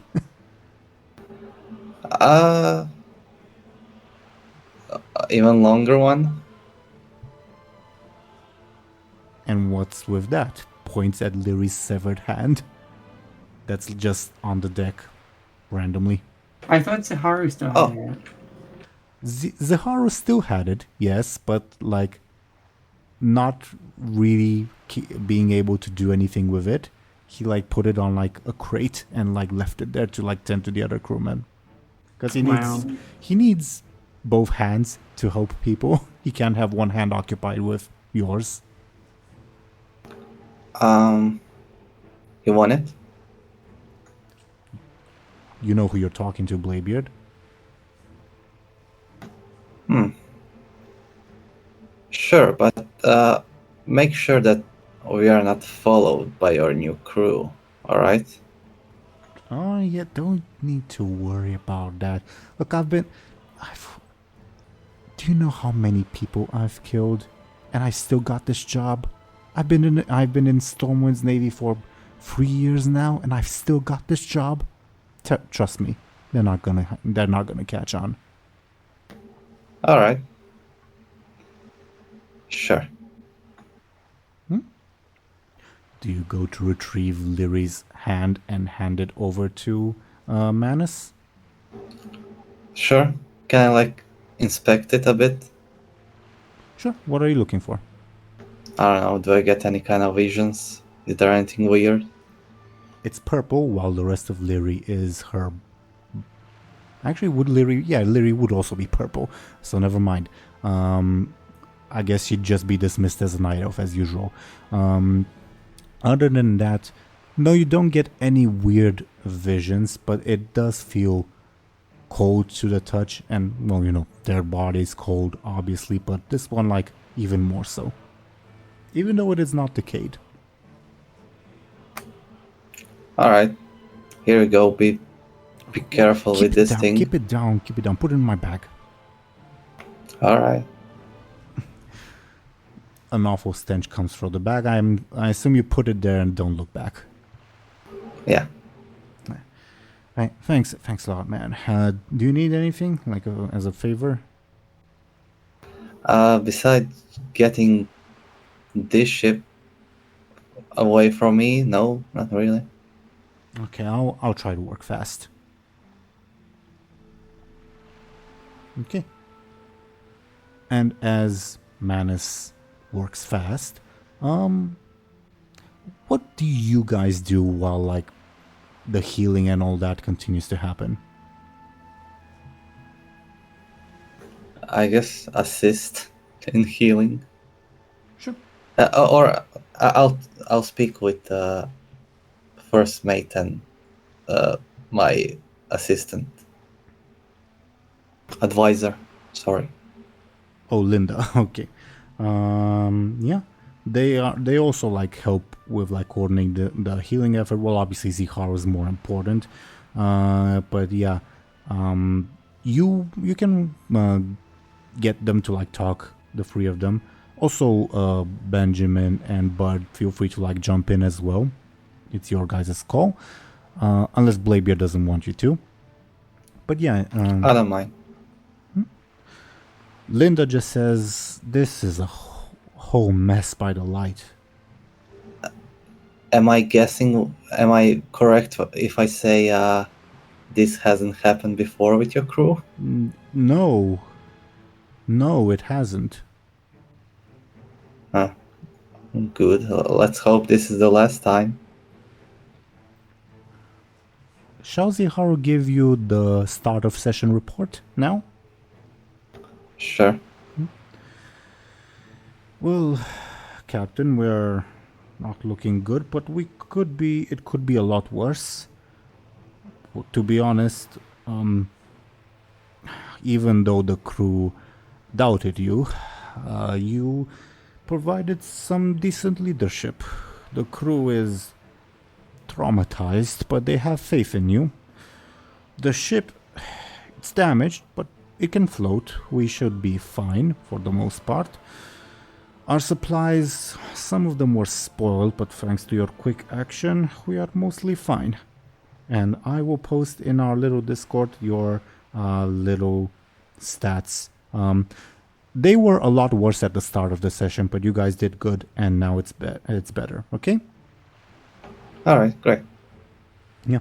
So with crew, you're at a 5 out of 10. With the status of the ship, you're at a 4 out of 10, and with the supplies, you're at a 6 out of 10. Make sense? Yeah.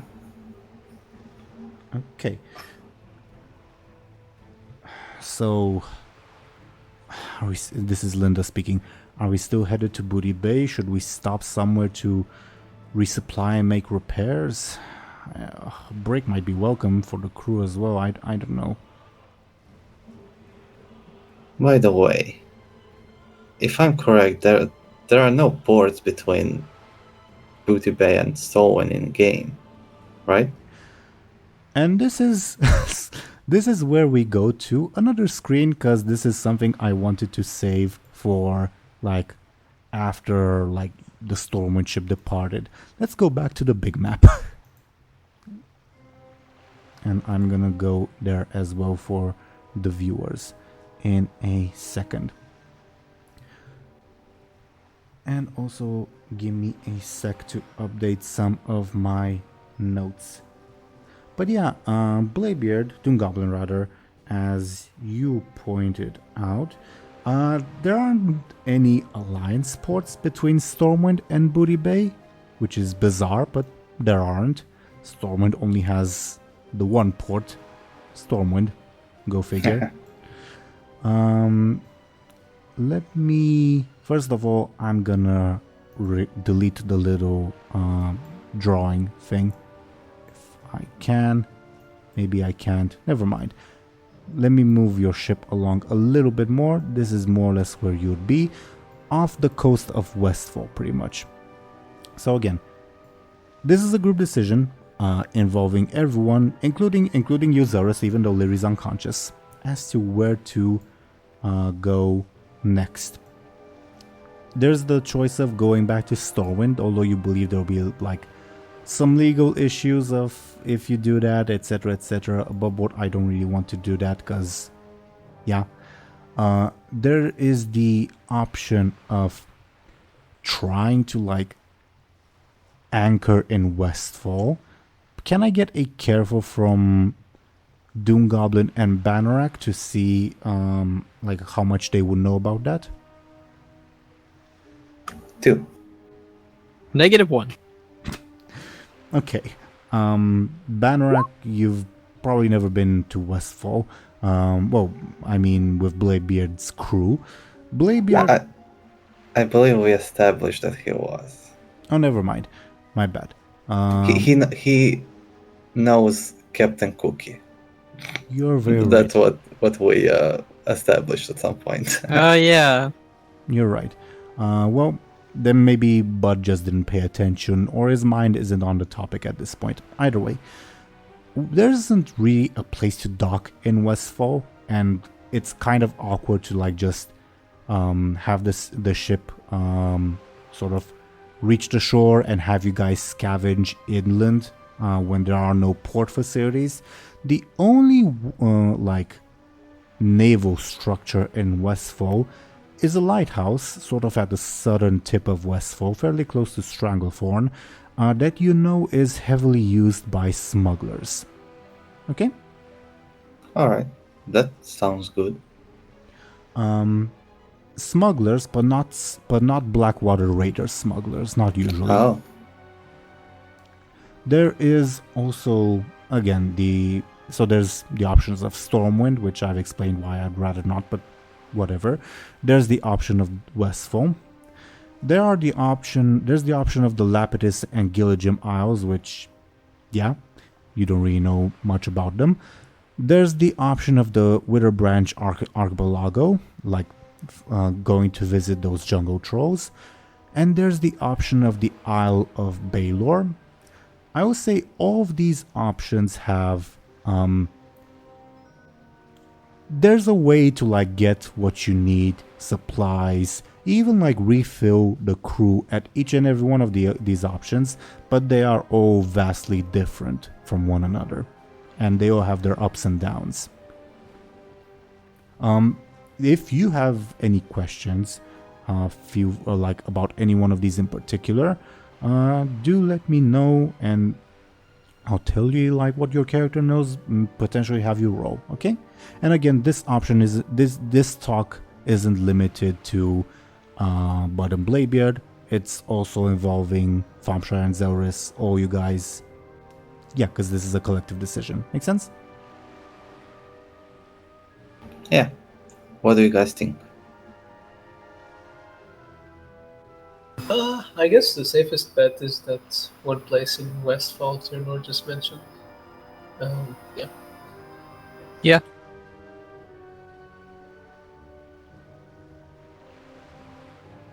Safest, but would it be the most interesting? I think we've had a lot of interesting already.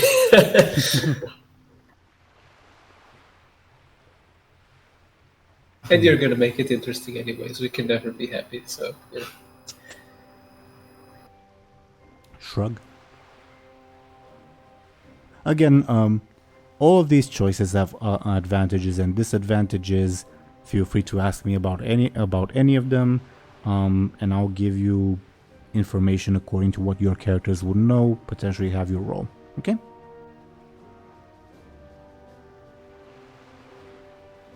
Okay. So, also do let me know if you'd like to make a decision now or like wait for the Alliance ship to depart. Your choice. Sure. I don't mind waiting. Everyone else? I agree. Yep. Zelris? Yeah. Okay. Then we're gonna go back to the other screen in a little bit. But yeah, again, while the relief effort is continuing, I don't know, what do you guys do?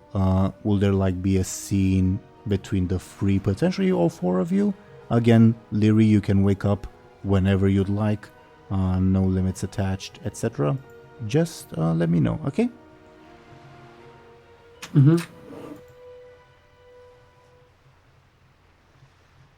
If not, then the relief effort would continue. The crew is back more or less on its feet, and yeah, Manus would have already returned to the ship after saying like a brief goodbye to Bladebeard.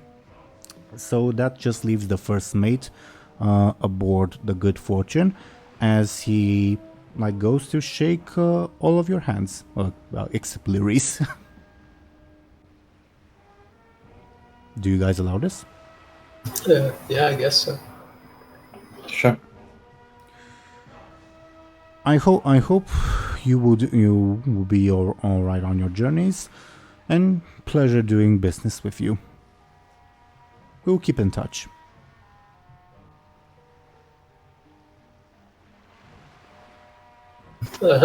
Safe travels to you as well. Light be with you. And with you. And yeah, After shaking all your hands, he would return aboard the King's Justice, and the ship would slowly start to unmoor itself and, yeah, begin departing.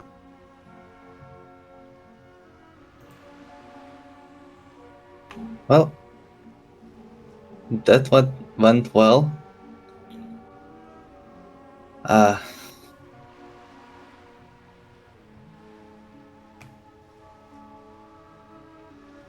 I checked the little bag he gave me. The like bag of the like jingled, yeah, you see Yeah. probably like 10 to 12 gold in there, which is a decent sum of money. Oh wow, he's basically paying more than his captain's getting. Okay. Mm-hmm. Then I go ahead and try to analyze the communicator thing. Yeah, give me a careful, I suppose. Also, yeah, the same amount of money would have been given to Buhd. With that roll, you are able to like discern it's the way it functions.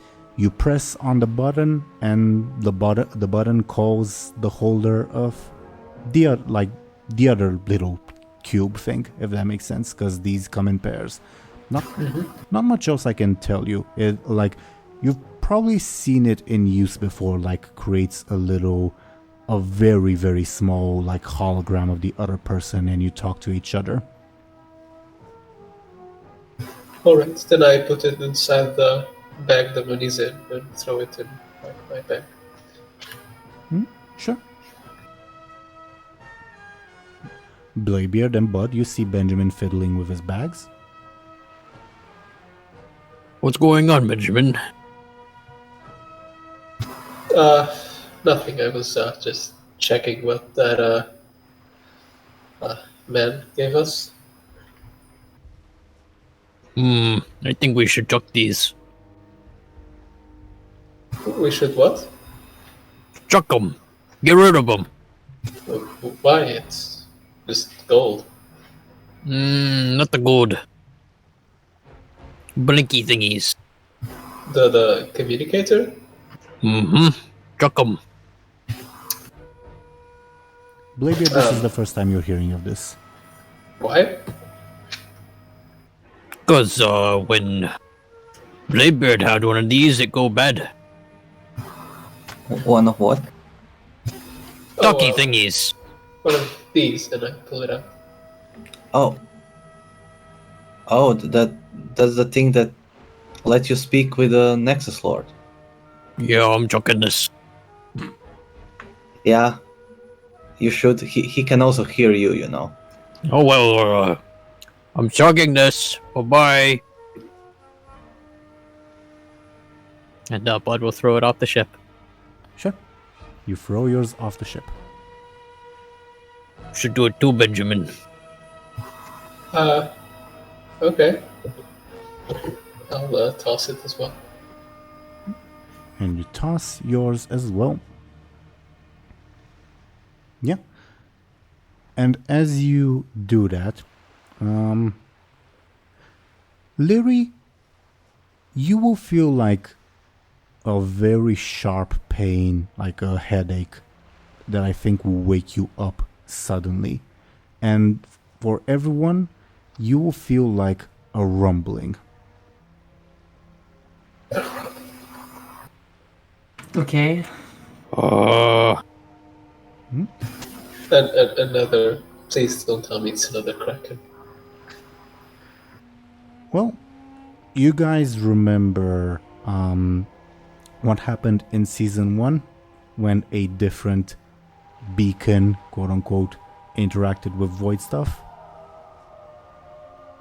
Not really. Was it when the Naga were summoned? Mm-hmm.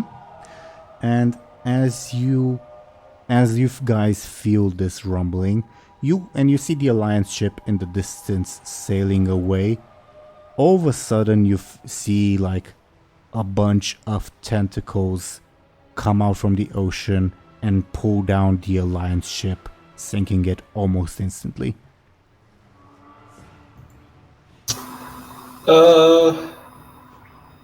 I think we should set sail, like, right now. Yeah. Everyone, full sails ahead. We are leaving. I knew it was bad. Always bad. Always bad. You should prepare your cannon just in case, you know? My cannon's always prepared. Alright. Yep.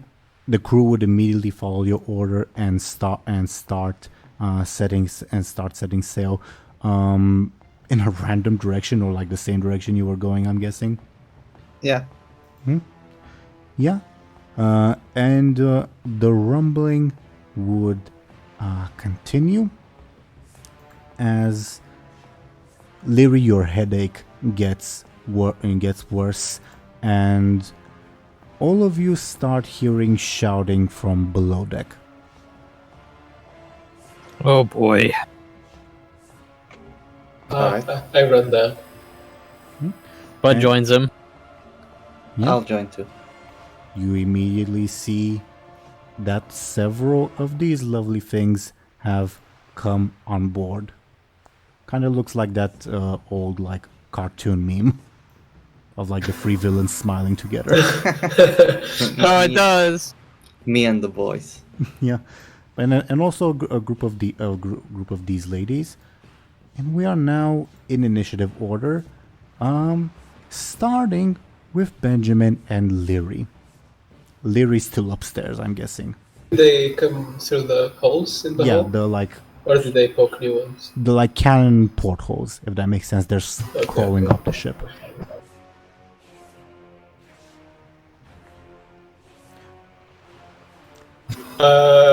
What's like the status of everyone? I can see at least. Panicked, and like they're all fleeing upstairs. They're not in a mood to fight. Currently, you're the only combatants. How many Naga do I see? Just like 4 or 5 at this point. They're making their way slowly. They're not crawling up a ship is not their forte. Fair enough. I did warn you guys that like if Lyri used her void powers more, and bad stuff would happen, and I plan to keep my word. Thompshire, if you don't mind, can I do something real quick? I'm scared, but go ahead. It's also Lyri's turn, so you should also ask her. Can I do something, Zelris? I mean, my characters can't do anything, so sure. Alright.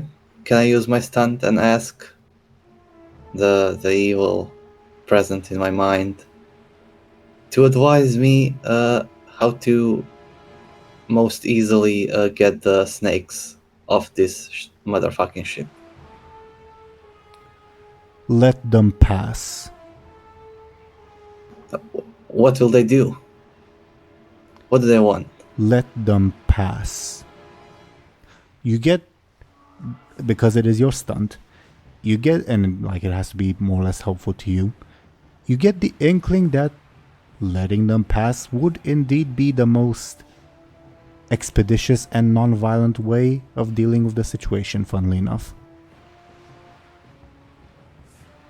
They're currently, like, they're still, like, crawling into the ship, not having engaged, like, not having killed anyone yet, because everyone's running from them. So at least there's that. Benjamin, let's just be cautious. This doesn't need to get violent, I think. Hopefully. Look, having snake people crawl up the ship is violent enough, don't you think? I don't know. They can still talk and think. Maybe we can talk and think. Well, if you're in the mood to talk, you have exactly 5 seconds. Is that what one round takes? Closer to 6, but sure. Alright. We're, Then, I guess, we're very arbitrary with that anyway. since I'll wait for Bladebeard to try his thing, I'll create an advantage by kind of staying my ground so that the Naga will get past me and follow the people. Sounds like a careful or forceful advantage.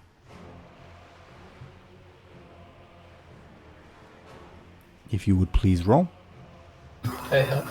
Yeah, that is sufficient to create one charge. Do you have a name for it? I guess standing my ground. Very well. And while I type that in, it's Lyri's turn.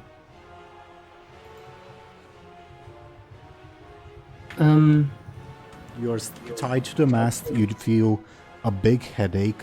The And scary dwarf looking at me who was told Yeah. to break my bones if I escape. also that. Well, I don't do anything then, can I? I mean, I'm not saying that. Well, that's what I'm gonna do. Mary doesn't do anything. Does she skip her turn? Yeah. Okay. Then it shall be Bladebeard's turn. Bladebeard will try to talk with the Naga. Ahoy there.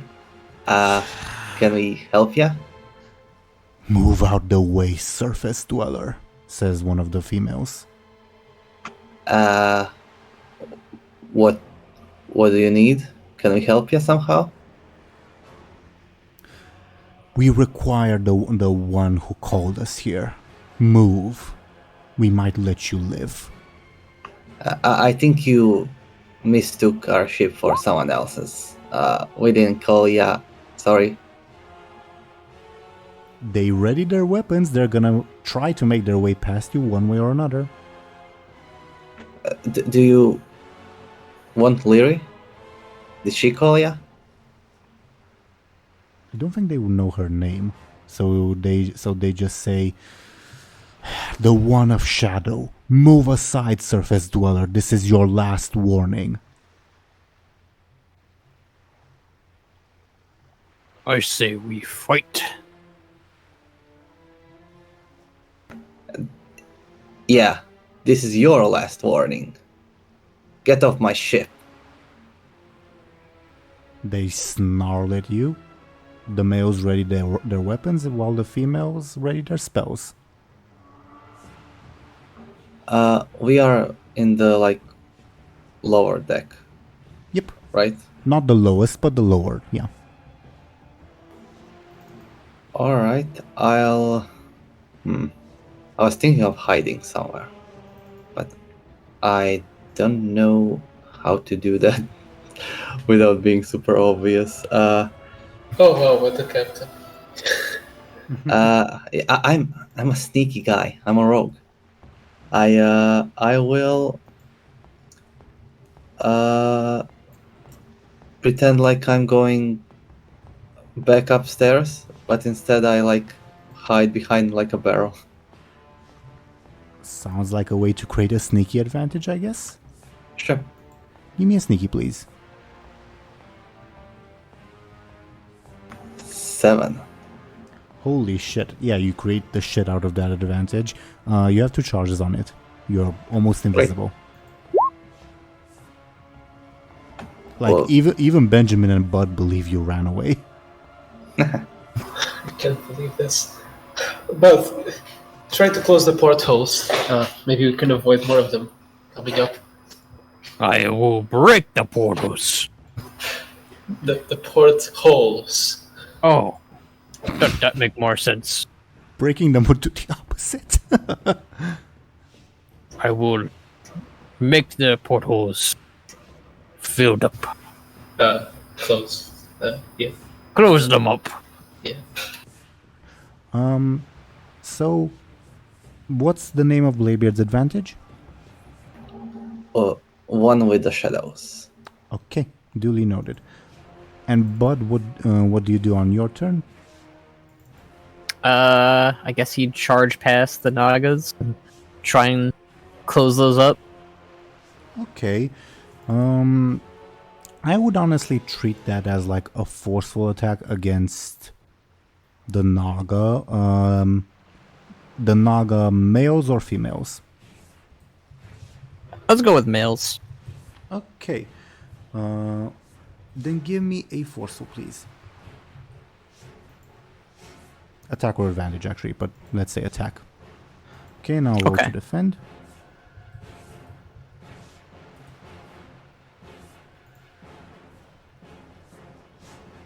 Let's see what happens. Okay. Yeah, you've prevented some reinforcements. Next, it is the female's turn, as they will try to throw arcane bolts at you, Buhd. They don't mind if they blow holes in the ship. How do you defend yourself? Are there any crates near Buhd? Oh, plenty. Buhd would throw the crates in front of the bolts. Sounds like a clever or forceful defense. Alright. Oh no. That will be 1 point of damage coming your way. Okay. Alright. Okay. And then the males, I think they would try to get past and go upstairs. Benjamin, and Bladebeard, do you allow them? No. Benjamin? Sorry, could you say that again? The males try to go upstairs. Do you allow them? No. I know No, I know it's a redundant question, but I still have to ask. No. Okay. Then they will try to brute force their way past you by attacking you with their pole arms. Is that like an attack or an overcome? Attack. Okay. So, as they do that, I kind of just try to. This is a forceful attack on that note. Alright. I kind of just dodge to the side, but in a way not to still let them pass. Sounds like a careful or quick defense. So, with the stunt, that's a 6. Time means they get an advantage. I will call... Go ahead. Then I'll use my advantage to negate that. Okay. Gurren's turn. Gurren has the order to watch Lyri. I don't think he would care about the ship being rocking back and forth. Do you agree, DoomGoblin? Sure. Okay. Then while I type that in, on something else's turn, all of you will see almost like a mana shield surrounding the warriors. Whatever said something is, they will use their turn to provide an assistance to the warriors, giving them +1 on their rolls. Make sense? Mm-hmm. Next is the Kraken. The Kraken will finish off the Alliance crew. Next is Benjamin and Lyri. Lyri, for context, you see people panicked coming from downstairs, and you saw the Kraken destroy the Alliance ship, and they start talking about Naga, Naga, Naga. Probably My eyes are heavy. My head is hurting. I still think it's a dream. I'm feeling really sick. I'm not going to do anything this turn. I'm Sure. skipping the turn again. Noted. Benjamin? I'll try to swing at the warriors before they can get past me. Sounds like a forceful or quick attack. Mm-hmm.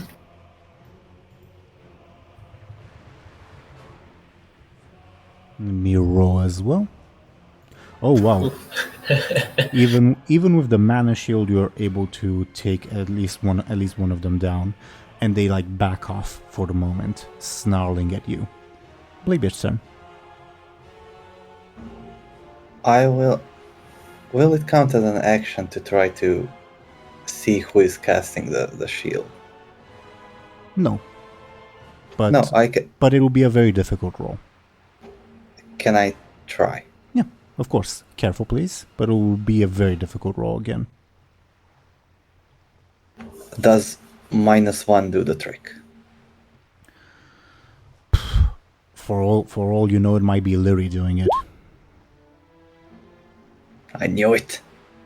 Alright, I will, from my hiding spot, I'll throw daggers at the male Naga Sure. warriors. Since it is from your hiding spot, I would take that as a sneaky attack. Make sense? Awesome. 2. That's Well, not very good. Let's see what the Naga roll. A 3, which is actually a 4 because of the assist. Wait, I rolled like a 3 minuses. Maybe I should reroll. I'll use one with the shadows to reroll. Then give me a reroll, please. 5. That's better. That will be 1 damage to the Naga males. Yeah, you guys have definitely thinned them out at this point. You get the sort of one more success against the males and they'd be out. There's just like 2 of them trying to make their way past at this point. Because Buhd is shutting the portholes everywhere else. Make sense? Great. Speaking of, it is Buhd's turn. Has Buhd shut them all? At least he's in the process of. Okay, I'd say Buhd would continue to shut those. Sounds like a quick or forceful attack. Okie doke. Oh, I don't like that. I'm gonna reroll. Well, also specify, is this an attack against the males or the females? Say the females this time. Okay. And I'm probably gonna reroll. Well, let's see what the females roll. Yeah. Okay. Yeah, I will spend a fate point, and it will be... Do you think you can beat a 7? I don't think I can. But when I don't want to create like a mega advantage to them either. It'll be it's just 1 charge on that advantage. Like the rule, even though that is an incredible disparity in rolls, the rule is limited to just 1 advantage. I'd still like to at least if I can at least oppose the advantage. Sure. You know. Yeah, I will use a fate point to reroll, even if if I don't do anything. What it will be. I will invoke. Can't you do that roll with the magic pants? Or am I going crazy? I've been kind of yes and no. The thing is about the magic pants, they are an undo button put for a specific narrative action, like. Oh, okay. Not the role exactly, but the narrative thing that is behind the role. Narratively, the sorceresses are like flinging spells to like hold you in place, but pretty much to prevent you from opening more portholes. But there's just not like just 1 spell being flung, but multiple. Make sense? Mm-hmm. Yeah, I would. Yeah. I will, it'll be a former warlord, since he's fighting these Naga. He's probably fought Naga and Faralos before, considering the location. Sure. Give me a reroll. Alright. Wow, okay. Alright. Alright, never mind. Oh, yeah. I rolled a 2. Yeah, I think you are Frost Nova'd in place with that big of a disparity in rolls. Make sense? Yep. And I think one of the Naga will say, the females will say, "Stay there, handsome. You make a great slave when we're done." But not flirting with you right now. Yeah, and the Naga gain an advantage. I'll just call it ice magic, because that is what it is. And on their turn, I think they will try to fling spells at Benjamin to get him out of the way. How does Benjamin oppose? I'll just very skillfully dodge them. Give me a quick. This is a forceful attack, by the way. How nice, then it's a 7. Yeah, you create your own advantage. Do you have a name for it? Not really. Another charge on standing your ground? Yeah, sure, makes sense. Sure. And meanwhile, the males will also try to brute force their way past you. They do still have their assist.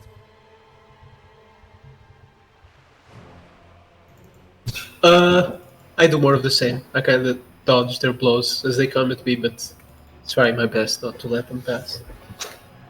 Okay, give me a quick, please. Or careful. Quick or careful?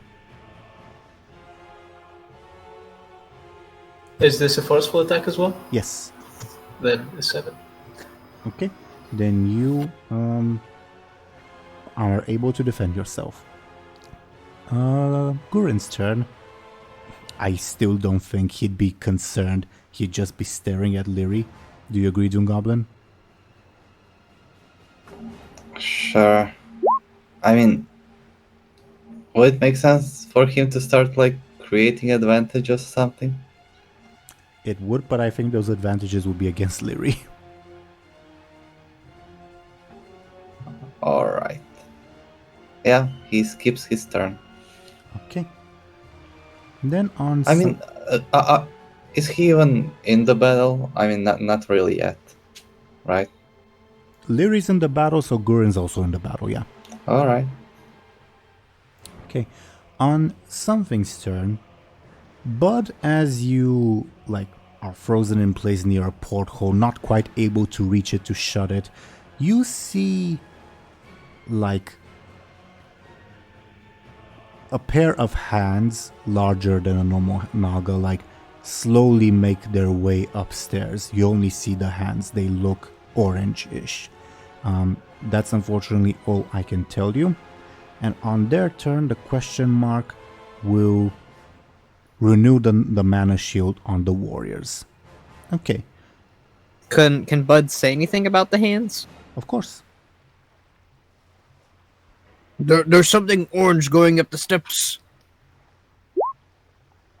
You hear this tap tap tap tap on the hole, like it's a set of multiple legs walking. Oh no, I think I know. Oh. As soon as it comes up, just shoot it out. The portal's already open, so you might as well. It's going further up, I would Oh, it's say. going. Oh, that's not cool. I mean, will it pass through the portal As I mentioned, as it goes up? You know? yeah, it used one of its hands to use the porthole as a foothold as it's going even further up. Make sense? Then is it too late to shoot? No, it would not, but that would happen on Bud's turn. Okay. That's... And Buhd might really, well, not might, but will certainly really damage the ship if he does. Well, okay. Fair enough. But that's a decision for Banneret to make, I guess. And on his turn. Okay.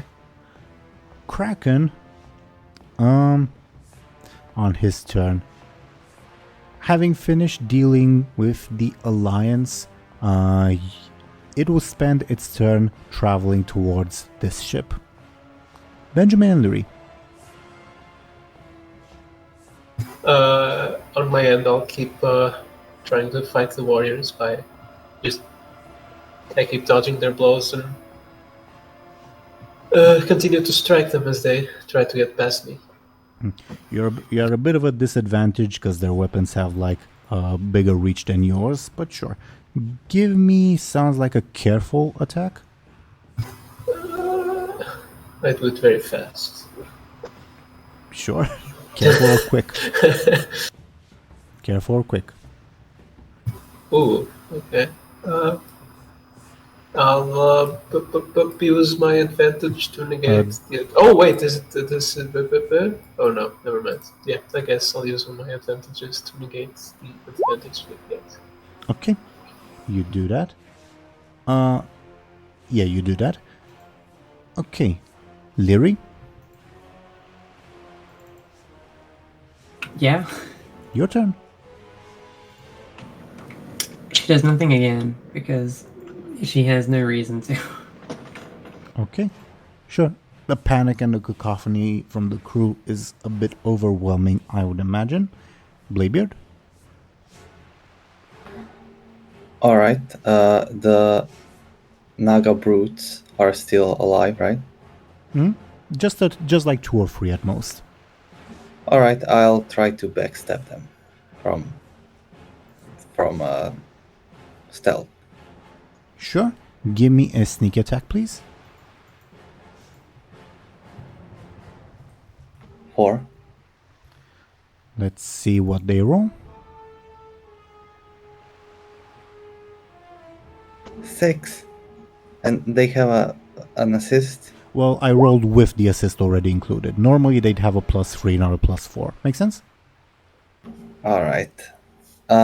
One more question to the players. Are we going to have Buhd use the cannon on the Crab Naga? I imagine it's the Crab Naga that's coming. Or should I stab it with the Madness Dagger? You can try. Interesting. You can try to stab it. I will say, if things are going the way they're currently going, whatever it is on like the other side that's climbing up will be out of reach by the time of Bladebeard's next turn. Can I do it on this turn? You've already used your action. But it's my stun. Yes, yeah, you're right. But you're not next to where that All thing right. is climbing up currently. Sure, alright. But for the future, would that be a good idea? Or should I stab the Kraken with it? That are my two options. I guess. I mean, what will happen when Kraken goes mad? the cannon is probably more useful against the Kraken since it won't damage the ship, probably. So maybe try the dagger on the Naga. Maybe. I don't know. I'll be completely honest, I can't really think of a way for you guys to remain alive if you use it on the Kraken. Because the Scary. Kraken is being currently kept in check by the Naga. Okay, that's scary. So, if we kill the Naga, doesn't the same happen? Shrug. I mean, That's that's scary. kind of what happened last time you guys faced the Kraken. Is it? I don't particularly remember. Like, the way you dealt with it was killing the Naga controlling it. If you remember. Which, Oh yeah. at the time, the Kraken was too wounded and, like, gave up the fight, but this Kraken is perfectly intact. Yeah. Maybe we should keep the cannon for the Kraken. So if the Orange Naga is controlling the Kraken, we don't know that, but let's say if she is, and I make her mad, maybe that will make the Kraken go away. I cannot answer that question. Or Yeah, make it I'm not mad asking too. What do you think? I think we should summon Rezan to push the ship, like in that one BFA cinematic. We can try summoning Grawl. Grawl Well, does are not you- like are you you, guys. What? Grawl does not like you guys. You guys, or just Bladebeard? Mostly Bladebeard. I thought that he would feel bad for what Lyri did with the artifact he let her stall. Alright, Oh, Bud's gonna ask Akunda for help. Yeah, that's not gonna work out with the Fell Lord. I guess you can try, but... Yeah. Anyway, Bladebeard, is that the end of your turn? Yeah, that's it. Then it is Bud's turn. Alright, I guess Bud's gonna try and shoot at the, orange hands or whatever. Okay. I will take this as a forceful attack with a +8 bonus.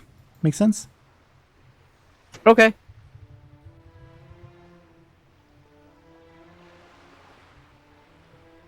Oh, good golly gee, no, I'm rerolling. Okay, what are you invoking to reroll? Heavy weapons expert. Yeah, makes sense. Give me a reroll. Okay, I'll take that. Okay, so that'll be 4 points of damage. Sure.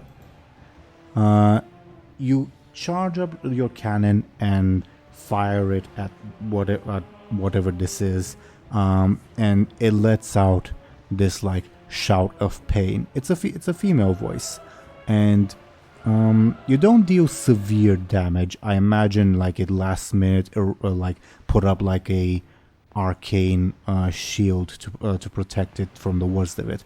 You deal its level 2 stress and level 2 consequence. Do you have a name for the level 2 consequence?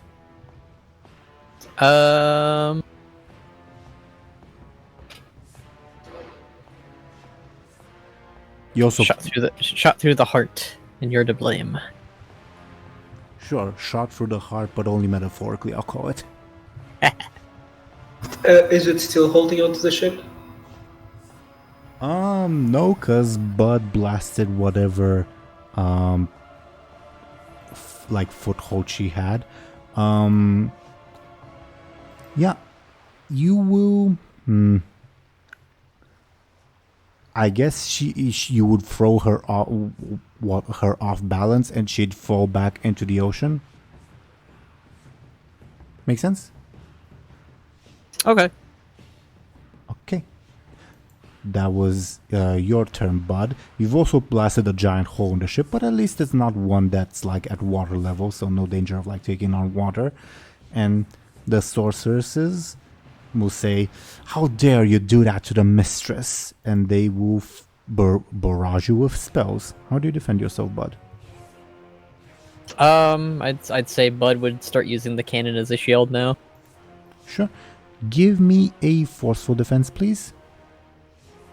Oh my god, I'm gonna die. I guess it's a level 3 stress then. Sure. And meanwhile, the warriors, also enraged, will continue in their efforts to get by Benjamin. How does Benjamin defend himself?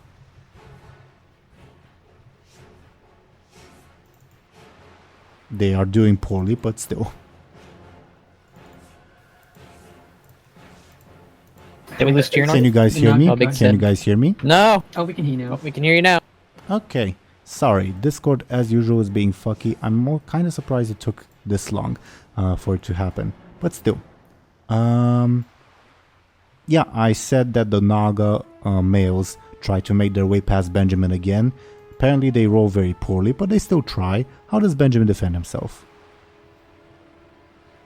I guess you'll sort of, since you mentioned that they have a bigger reach than me, Because they have spears and you have a sword. Yeah. I'll kind of give them some grounds to kind of position myself better later. Sure. Sounds like a careful defense.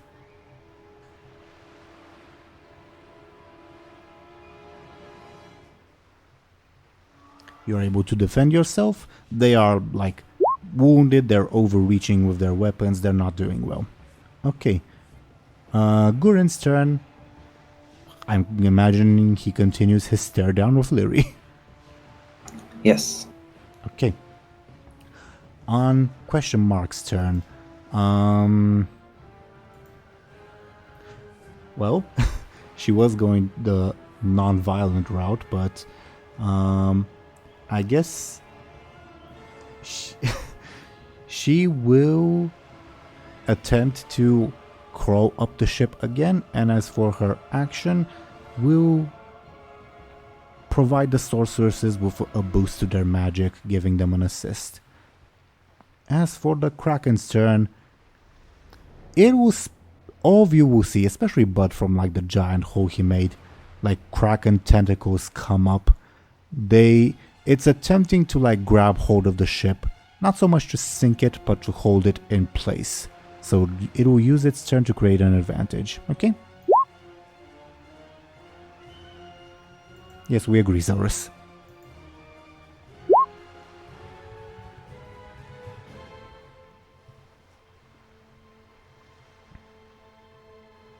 But the Kraken, for whatever reason, is feeling pretty lethargic, so it will not create that advantage. Okay, Benjamin and Lyri. I guess Lyri doesn't do anything. Nope. She will. Can she see her hand from the way she's been tied up? Or the lack of a hand? I'm gonna do... Actually, Bladebeard, can you roll Goran's Careful to see how well he tied Lyri up? Alright. 1. Funnily enough, the worse Goran's roll, the better it would have been. The rope's pretty tight, so maybe if you strain, you'd be able to see your missing hand, Lyri. Okay, and then Lyri will look at that, and with the presence that she can still feel her hand when it's not there, she will close her eyes and try to remain calm, knowing that this is just a bad dream. And it will all pass. She will do nothing. Okay. Understandable. Okay. Benjamin. So since I've gained a bit of distance from the Naga warriors, I'll sort of just run in and try to attack them before they can poke me with their spears. Sounds like a quick or forceful attack.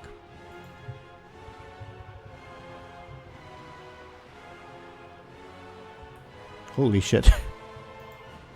Let's see what the Naga roll. Yeah, you dispatch the warriors. I'll still keep them on screen because narratively there might be more around, but they are out of the fight. Make sense? Mm-hmm.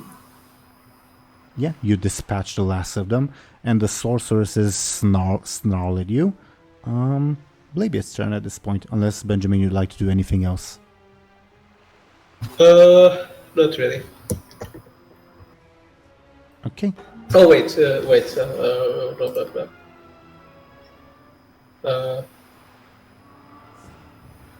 Yeah, okay, it's fine, yeah. Okay. Okay. Bladebeard? Where is the main, the leader Naga? You don't know. I do not know. Alright. Sure, I'll go up. I'll check up on what's going on the surface. The crew, you see the crew panicking, not sure how to fight a kraken. You see Goran non-phased by the craziness, just staring at Lyri, and you see Lyri either asleep or pretending to be asleep. Alright. No Don't- Naga here, right? Currently, no.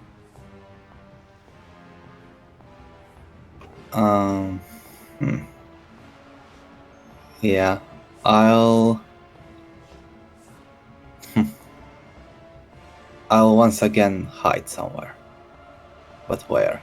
Wait, let me think. Can I like hide among the sails, like among the ropes? Like climb up? Yeah, I would take that as trying to create a quick advantage though, because climbing is more difficult than hiding somewhere else, if that makes sense. That's more difficult, but yeah, sure, I'll do it. Give me It's a quick- more fun. Give me a quick, please. A 3. That is sufficient for one charge. Alright. Would it make sense to be called One with the Shadows? It's a stretch, but sure. Or like, I don't know.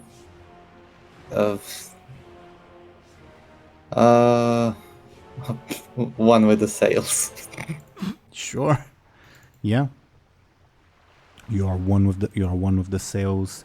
You feel their pain as your own, etc., etc. Anything else on your turn? No. Okay. Buhd. I'd say Buhd would continue to block out the reinforcements then, or try to. I'm assuming. Well, you're currently frozen in a frost nova narratively.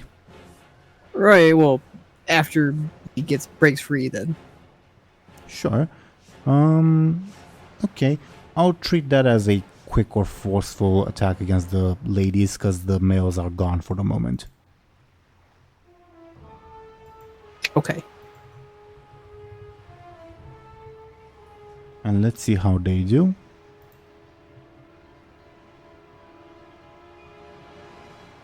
Rolling.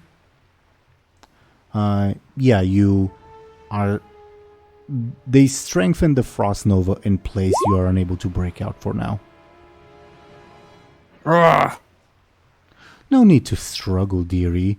You'll be with us soon enough, says the one sorceress. I will not be a slave again. So you've got experience then. Lovely. Ugh. On their turn, yeah, I think they'll try to push past Benjamin. Benjamin, you see a barrage of spells flying your way. How do you defend yourself? I'll just try to jump away from the barrage of Arcane bolts and frost bolts and a few fireballs. Yeah. all of that. Give me a quick then, please. This is a force. Is this okay? That would be a 5. Okay. Yeah, the roll just popped up. Yep, on my end. You dodge out of the way. They deal minor damage to the stairwell. And another Naga sorcerer says, no fair playing hide and seek. Okay. Guren's turn. Bladebeard, do you tell him something, or will he just continue staring at Lyri? Once enemies appear, I might tell him something, but for now, no. Okay. Then, on Question Mark's turn, I think, simply put, she will teleport to the top of the deck, fairly close to Lyri. And I'll put her on screen. I don't know if this is what you guys were expecting, but this is what she looks like. Yeah. Can I use my stunt now to throw on your the... turn. Alright. Okay. So she teleports on the deck. The crew members panic. And she will approach you, Lyri. What do you do? Lyri's eyes are closed. Okay. She speaks, and you recognize the voice from the one that spoke to you in your dream back in the first session of the season. So we finally meet in person then.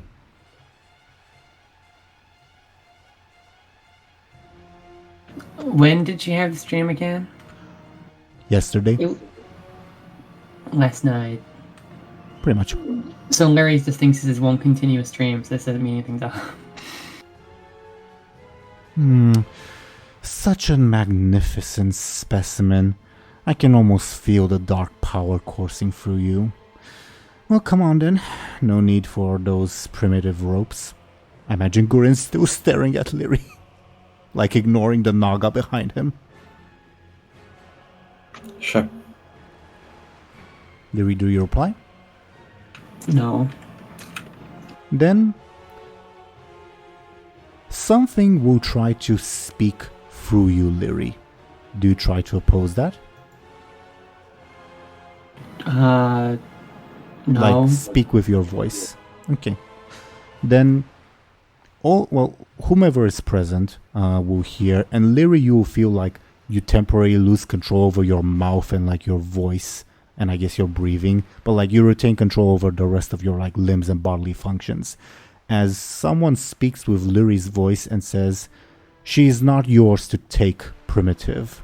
This is one of my precious experiments, not yours." And the Naga just takes a few steps back in shock. And who am I speaking with? This is none of your business. Withdraw, or there will be bloodshed. And I'm gonna roll someone else's intimidation, I guess. How does Lyri feel about someone speaking through her? It's probably pretty not so great. But I don't think she can really act in any way about this until after it's done and after she's kind of more free to do stuff. Okay. So for the time being, it doesn't matter how she feels. Again, you still have control of over your body, just not your voice and mouth. Yeah, but she can't really move any other parts of her body anyway, so... Sure. Then the Naga says, apparently she is fairly intimidated according to that roll, and she says she is not ready anyway, and she like sort of leans down to be like eye level with you. Do you have your eyes open, Lyri? Probably no, because she kind of just had her voice taken from her, and that's kind of messed up. So yeah, her eyes would be pretty wide and in shock, I guess. She would be staring at you right like eye to eye, and she'll say, I think we will meet again, but I'll let you ripen a little bit before that. And she will use her turn to teleport herself and her Naga away. And the Kraken slowly releases its hold on the ship. End of encounter. Nice, But I guess. Lyri will struggle trying to take her breath back after she gets it returned to her, I guess. Whenever that happens. Yeah, it feels bizarre, like you were breathing, but you were unable to breathe. It definitely feels bizarre to you. But yeah. All of you, like the people downstairs, so Buhd and Benjamin, the Naga teleport away except for the corpses. I imagine the sorceress that froze Buhd in place. I'm gonna have to like make her be like an actual individual now, not just a generic sorceress. Probably gives Buhd one last wink before she is teleported away, and the frost nova dissipates.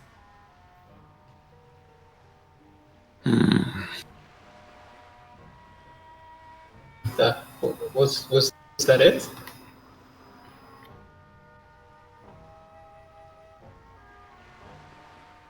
You hear? There's only Buhd downstairs that can reply to you. I guess so. That one wants Buhd as her slave. I don't like that one.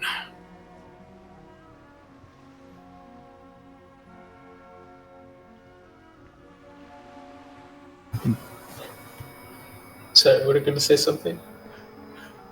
Pretty much nothing except suggest that you guys go upstairs, because there's nothing down here. Yeah, I guess that's what we were going to do. Does Buhd also go Yep. upstairs? Yeah, okay.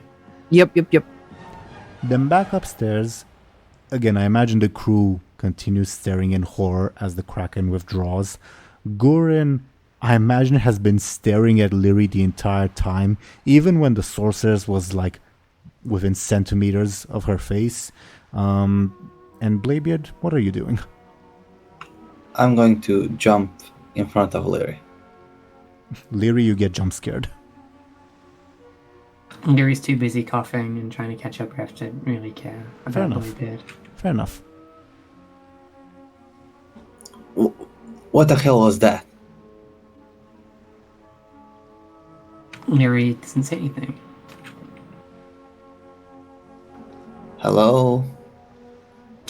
Anyone there?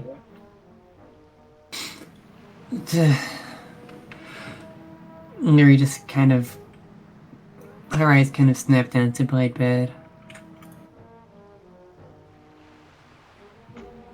Who was that? Why are there snakes after you? Lyri kind of tries to raise her shoulders and shrug.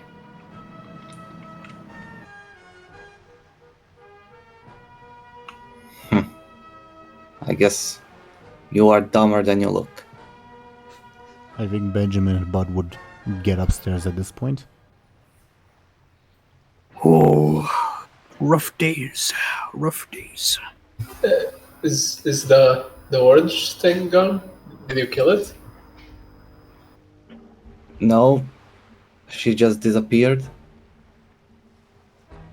And so did the Kraken. Why did it disappear? Lyri told her something. By the way, was she talking in her voice? Yeah, like to everyone else, it seemed like Lyri was talking, but like in a manner in which you've never heard Lyri talk. Like all imperious and such. Yeah. But it was Lyri's voice, no like magical echoes or anything like that.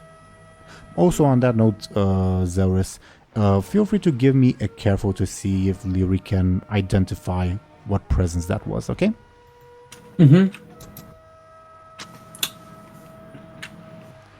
It's a -1. You just felt somewhat familiar, but that's all that I can tell you. Could be any of the myriad voices you constantly hear.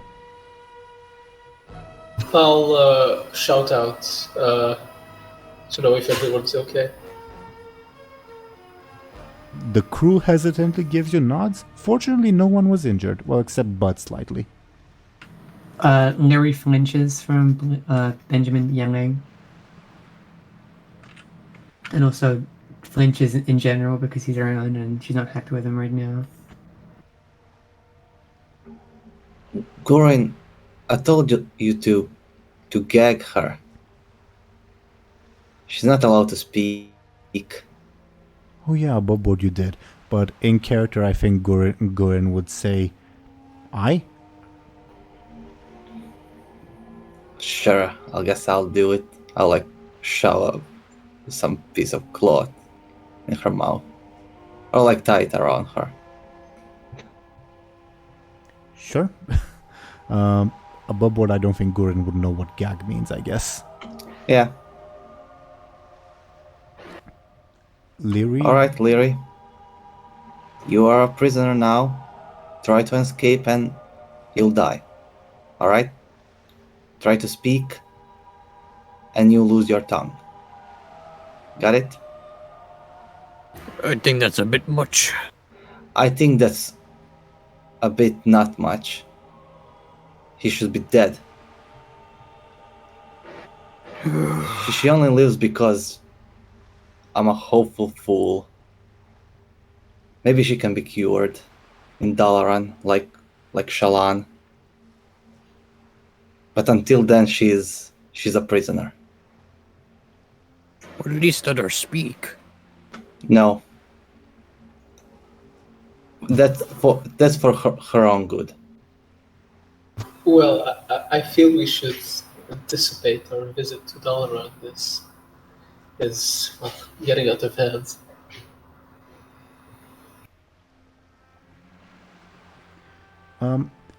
Speaking of like people far away, Zelris, while Lyri is tied up, she cannot send sending spells because the sending spell also requires like some hand motions. Yeah, like most things, and she's missing one as well, so... True enough.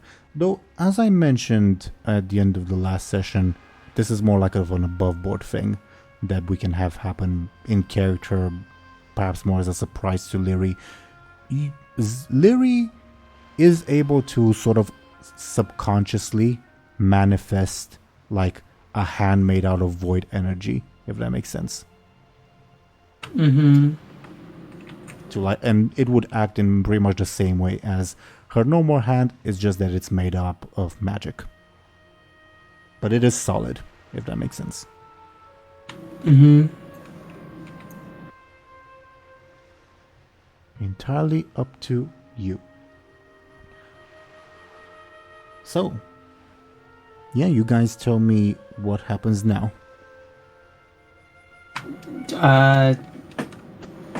What do we do now?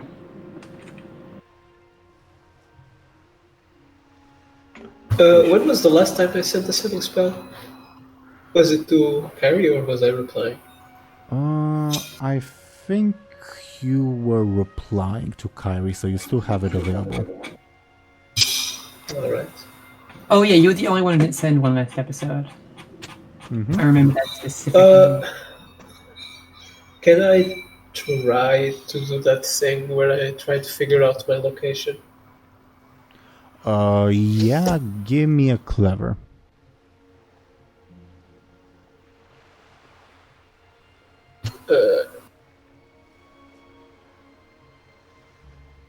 You have no idea, But you know that Lyri has some experience doing that.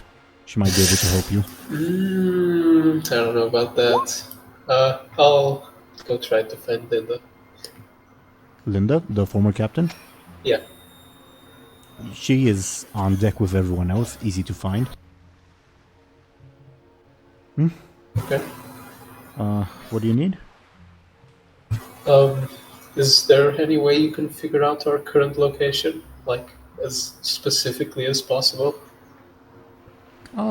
She like licks her finger and points it up to the sky and says, I'd say we're about 100 kilometers off the coast of Westfall.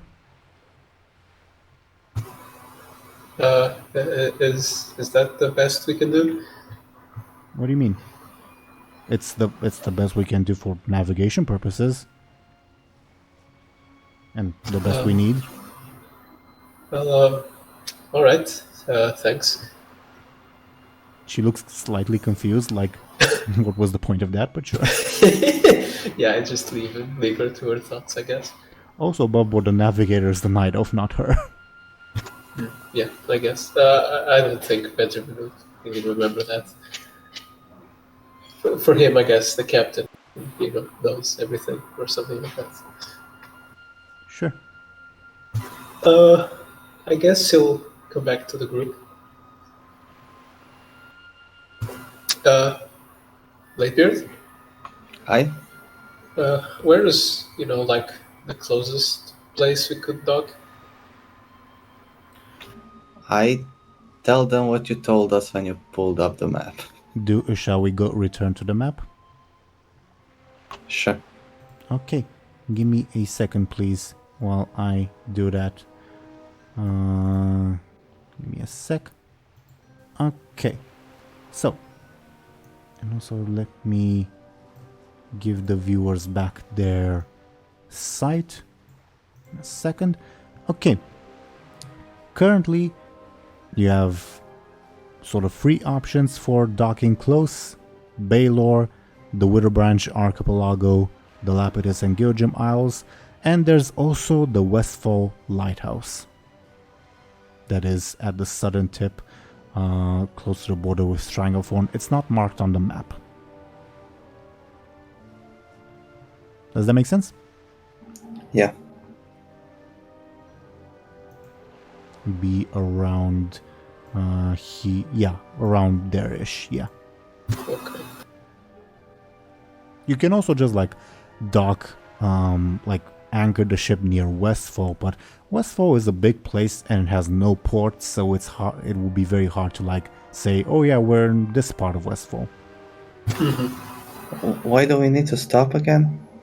Well, we need to get Lyri to Dalaran as fast as possible before, something bad happens again. But we are going to Booty Bay. There we're gonna meet Kyrie.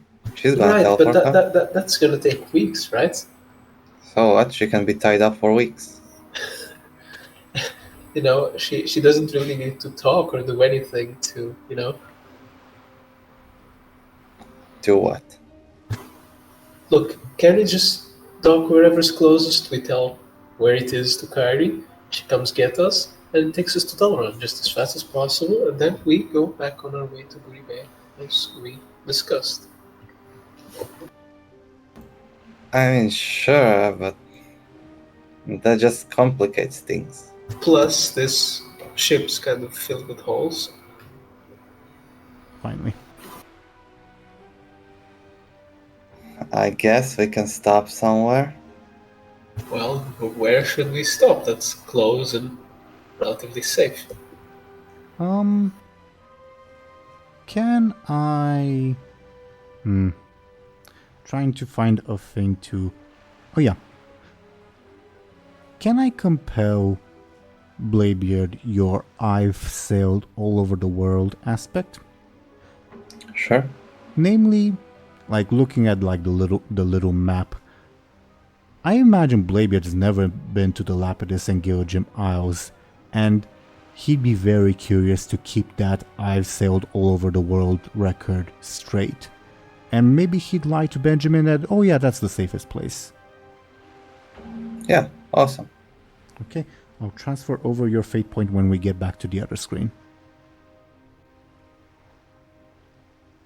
Yep, I know just the place. It's 2 islands, not too far away. You know, that's very vague. What do I tell Kyrie? Who? Oh, yeah. It's Lapadis and something with a G. Give me like a specific port or city or whatever.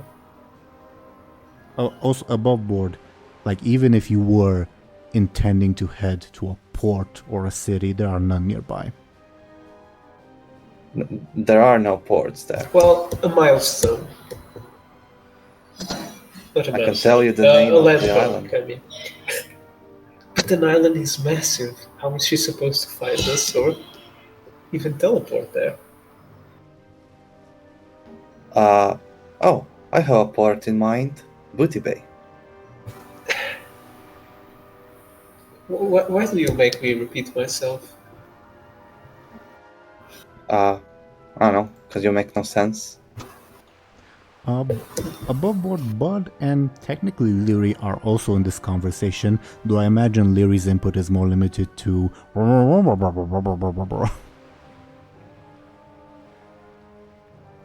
She's just not gonna try. Fair enough. What are we talking about?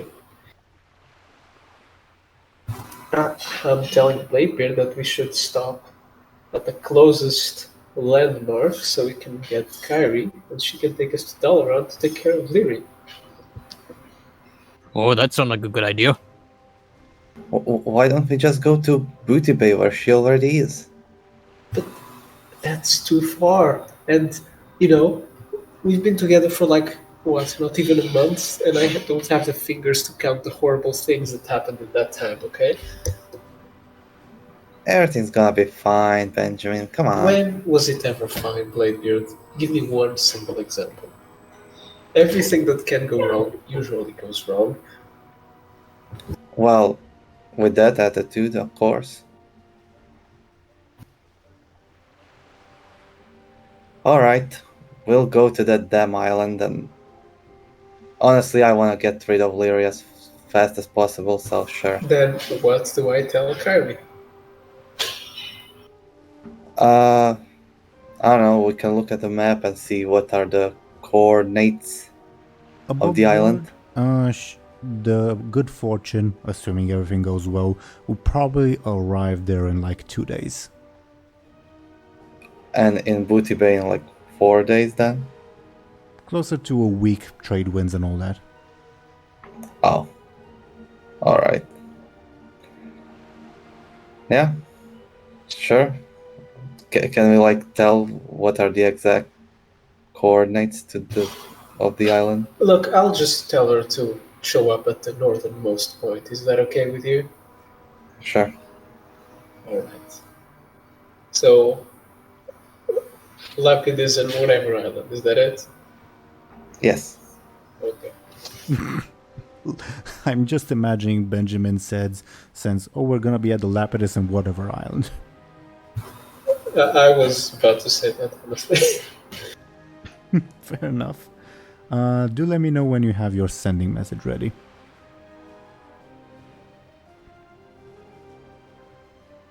Okay. So, I guess at this point, while we wait for Benjamin's sending and obviously Kyrie's reply, anything else you guys do? We should bury the bodies. We should give a funeral. Yeah. Okay. Yeah, if you guys can arrange like a funeral service for like By the way, taking into account the trade winds you mentioned, since it's slower to get to Booty Bay, is it quicker to come from Booty Bay? Yeah. So is it fair to assume it would take them kind of 2 days to get to the islands too? I mean, Kyrie can teleport. Well, yeah, but I'm asking hypothetically. Hypothetically, closer to 3 days, but sure. Okay.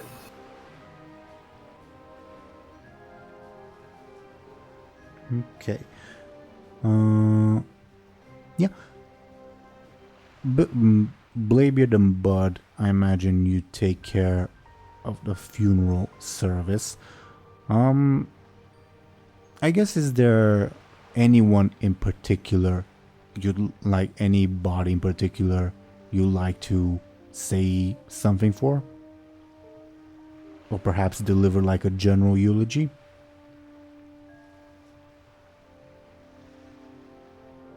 I think Bud would at least say something about John. Yeah, sure. John and Spellbeard.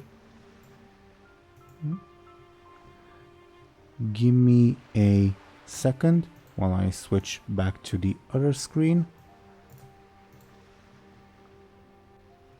Yeah, take it away if you'd like. If you would like to say something in character, this is your moment. Okay. And also, I'll hand over a fate point to Bladebeard. I'd like to say something about John. John was a good mate, good pirate. He was with us from the get-go when going got tough on Bladebeard's ship. He was with us to the end, and he was a good man. He was sticking with us everywhere. And now he's gone. I'm gonna miss you, John. You were a good friend. Aye. Some people would nod. Nobody except for you guys, unfortunately, knew John.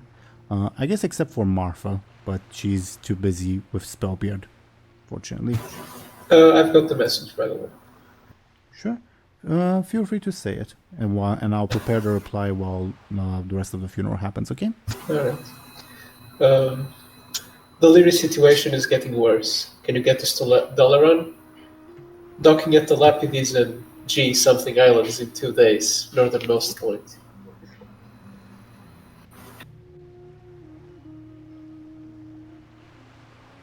Okay. And while I prepare the reply, please feel free to carry on with the funerals. Okay? And I'll save like any NPC interjects. By the way, where's the cat? Is he okay? Yeah, the cat is perfectly fine. A bit scared. You'd probably find it hiding in a barrel. But otherwise, it is perfectly fine. And whomever finds it, it will say, "That was scary. Where is food?"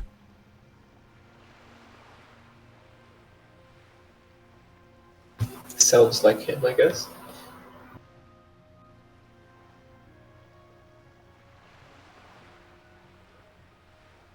Okay. So please feel free to carry on, because I am futzing with the message. Sure. I guess Bladebeard will like say something like, we all lost friends and family and robots today. But we shouldn't be sad that they're gone. We should be happy that they were alive and parts of our lives. And we should continue living in their honor, living life to its fullest. And yeah, that's it.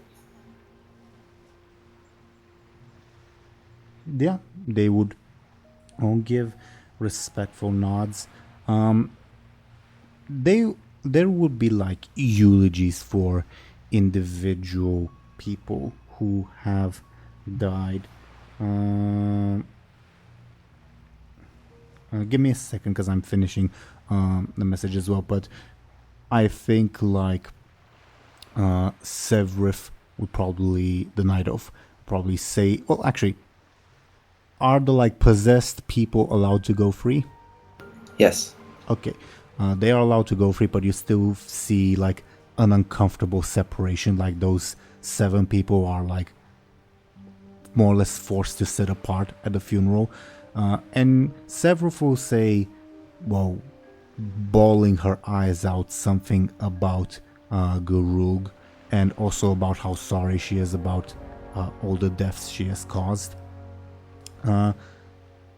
Swimmy, I guess, would say something about the goblins, actually, about how the oil from the harvest golem was useful as cooking oil, which is a bit disturbing for the crew to hear, and also about how like the goblin with a gun let him play with the gun, which was pretty awesome for him.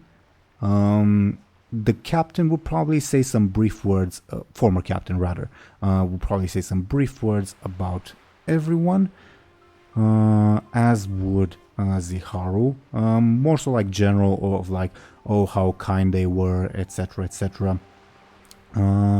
Martha's bawling her eyes out still, so she wouldn't say anything about Spellbeard, or anyone else for that matter.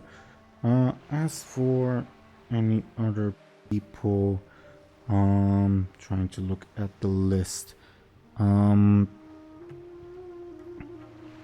Yeah, I guess that's more or less it in terms of like eulogies, unless you guys would like to say anything. Yeah, Blair will say like, maybe we could write, like carve the names of everyone who died somewhere on the ship, so they can be a part of it, even when they're gone. That would be nice, right? Mm-hmm. Yeah, and the crew thinks that is a good suggestion. And Linda would say the main mast, it's always at the front of the ship. Sure. Good idea. Okay. You're proving to be a better captain than I thought you'd be, DoomGoblin. Thanks. Okay. Kyrie will reply, Benjamin. She says, I can. Never heard of those islands. I'll ask some of the locals for directions. What happened? Need urgent help? Can teleport to you via our cutoff. Well, see you in 8 hours, I guess. Something like that. Okay. Yeah. And I imagine you would launch the bodies at sea, so to say. Yeah. Mm-hmm. And I think, if you all agree, that would be a good spot to end today's session. All right, everyone? Mm-hmm. Yeah. Yeah. Okay. Thoughts on today's session? It went way better than I expected. Way better. Not as bad as last time. Yeah, I guess compared to that, everything's like, yeah. Sure. Yeah. Zelris, how are you? Because you were kind of side-benched for much of the session. No, it's fine. Yeah, I'm sorry, but it is deserved. The punishment. Oh, it's in character, so it makes sense. Yeah, like blowing up the ship was in character for Lyri. Sure. This like Naga incursion, I meant it more as like a sort of, hey, this is a final warning if you keep messing with void stuff. That's why it didn't turn out worse and was a bit more linear. It will be worse next time, if that makes sense. I hope Neptulon saves us. I mean, you do know what happens to shipwrecked people, and it's not Neptulon who interferes. Well, I guess there is going to be the Mama Bladebeard and Papa Bladebeard reunion if that happens. I guess. That would be awkward. Yeah, on a bit of a sour note with Spellbeard instant and all, but, you know. Would Papa Bladebeard know about Spellbeard? I guess he would. Because, yeah, Spellbeard and Bladebeard are close to the same age, sure. Either way, I don't know, a lot of stuff happened this episode. I guess let's take it in order. Thoughts on the way people died, I guess. I'm suspicious about the arrows. Oh? What's suspicious about that? I don't remember anyone wielding a bow. The night elf has a bow and a quiver. She admitted to the crime too. Oh, I don't. Okay, I didn't notice the bow or the arrows. Okay. I mean, she has them like sheathed behind her back, so they're Yeah, I easy to didn't- miss. Yeah. Yeah, we never saw the full renders. I posted Okay. them, I think, Oh, on then we the did. Discord. Sorry. This whole time I forgot. thought she was a druid. No, she is former sentinel, but yeah. I don't know. Has Benjamin's opinion of Spellbeard changed at least a little? It has, definitely. Okay, not enough to deliver a eulogy of your own, though. No, it's not really one for words anyway, so... Fair enough. Fair enough. Trying to think of anyone else who had like a notable death. John's was sad, I think. He was hiding, and while he was hiding, he got shot in the back. Poor John. I don't like he died. I mean, I liked him. I don't think it matters how he died. It's sad either way.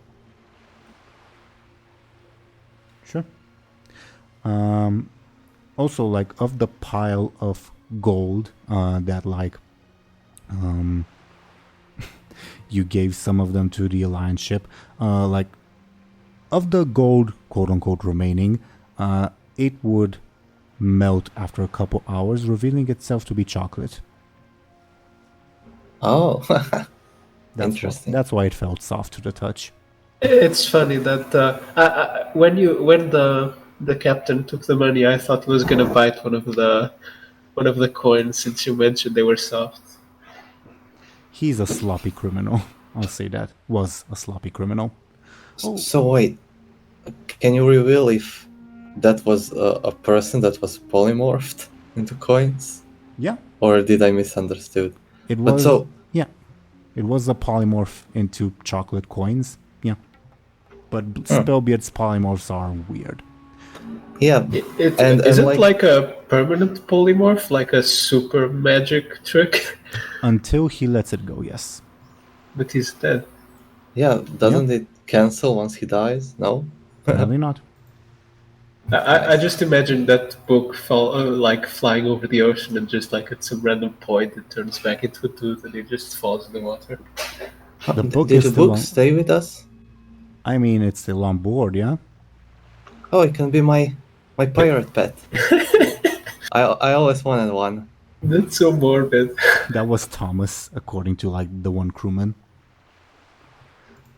Oh, so I guess Thomas. I guess I can reveal that. Remember how like the Alliance people were saying, oh, maybe we can have like our quartermaster Maxima take a look at your inventory. I'll put her thing on screen to see who Maxima is. It is this gnome.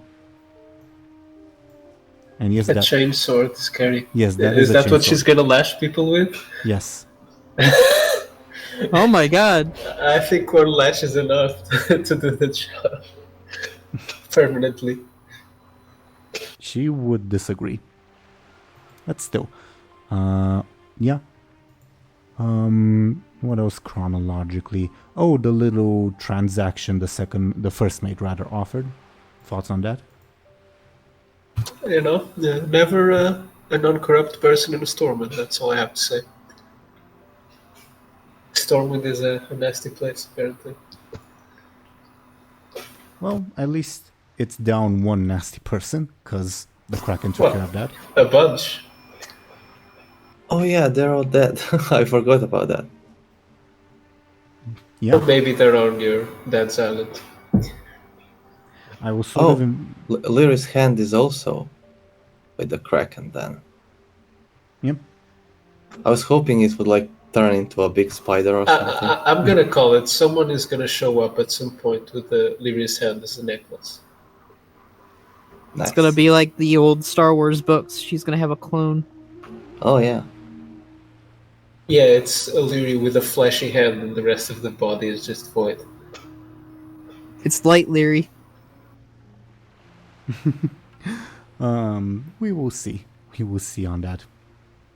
I sort of imagine like the thing about the Kraken destroying the Alliance ship. Have you guys seen Pirates of the Caribbean? Yeah. Yes, I have.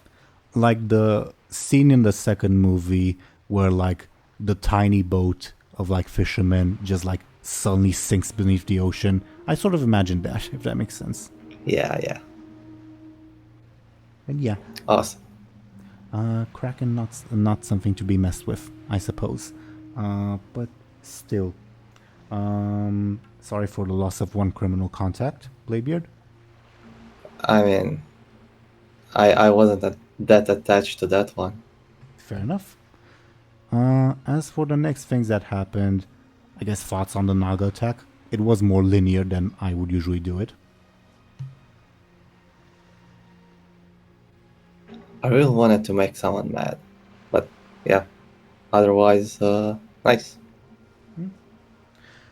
And that lady, Naga lady, is one of the potential final bosses of the campaign, because we were at one point very close to having a final session already. But also thoughts on the little discussion that happened between her and someone else. Very spooky. Very, very, very, very. What about you, Zelris? What do you think? Because you were you're at the center of events, pretty much. No, it was okay. I mean, it's currently the Viceroy, so... I mean, You're free to speculate. it's clearly the Viceroy. It's not going to be anyone else. Like, I guarantee, so... Sure. Lyri has no idea, though, because of her role. That's a horrible role. A lot of stuff has been going on. I would say, like, if Lyri is still in the, like, oh, this is just a dream phase, it will probably quickly go away, because being strapped to a mast is not comfortable. Oh, yeah. Yeah. But I think she's in denial about the whole thing right now. Above board, I would probably try to think of a way to like have Lyri not be tied to the mast, not in like a oh she's kidnapped way or whatever, but rather in a way of oh she's part of the crew again, just cause for like above board party interaction, Dungeons and Dragons typical tabletop game thingy, it's best if like the party acts together, if that makes sense. It is. Yeah. But Well, that's what, again, that's why Bud's a little bit more like he's kind of understanding of Larry's play. He doesn't think that he thinks it's different this time, where she's just not doing it out of like, oh, this is fun, I'm gonna fuck with people. He thinks it's a natural response to getting your hand chopped off. If you got your hand chopped off, would you kill everyone with evil void powers? I mean, he in tried Bud's killing us on a Blood Elf boat for smaller reasons, so... Bud would probably do it with Fel, but let's not do that, probably. Let's not chop it. I think Bud would actually react that way, not if his body parts were chopped off. He'd probably be okay with that. He'd be mad. I think if anything happens to his ogres, that's how you get Bud. Yeah, I think if Bud lost a limb, he'd just use that limb as a weapon. Yeah, he probably would. He'd probably be mad though, but like he'd probably be like he wouldn't go rumbling mode. Yeah, but I mean, your shoulders have spikes, so might as well use them, right? Yeah, potentially. Also on that note, I'm curious in character, like we obviously got a lot from Bladebeard, like his thoughts on the entire situation and his like course of action going forward. Fair enough, he's the captain of the ship, but I'm also curious what Lyri, Benjamin, and Bud's thoughts are on the entire situation. I mean, of course, like Benjamin feels guilty to a certain degree, but he's at this point is just like, okay, this has happened too many times. We need to take care of it for a bit. Okay. Fair enough, fair enough. Hypothetically, this is gonna sound like a dumb question, but if Benjamin and Lyri were like locked in a room together at this point, what would they talk about? Like, how would that interaction go? I think they wouldn't interact. What, at this point, Lyri wouldn't see the point in it because she doesn't think it's anything substantial or real. Give her, like, I don't know, a few hours, maybe a day, I think the response would be very different, but right now, there wouldn't be any interaction. Fair enough. Fair enough. At that. As to what else happened this episode. I guess thoughts on your new course, the Lapidus and Gilja Miles. I feel like we'll violently regret it, but that's the fun of this. Again, all of the destinations have potential dangers and potential rewards. Well, this one says stay away, Captain, so, Yeah. It's a good thing that Bladebeard didn't let Benjamin see the actual map, I guess. Oh, I didn't? I mean, because the actual map does have Zelris note of stay away. Does Bladebeard even know those islands are dangerous because he can't read? Bladebeard can't read, that is correct. As to what Bladebeard knows about the Lapidus and Gilja Miles, I think we established that not much. Because he has Wait, how did Bladebeard tell Benjamin the name of the islands if he can't read?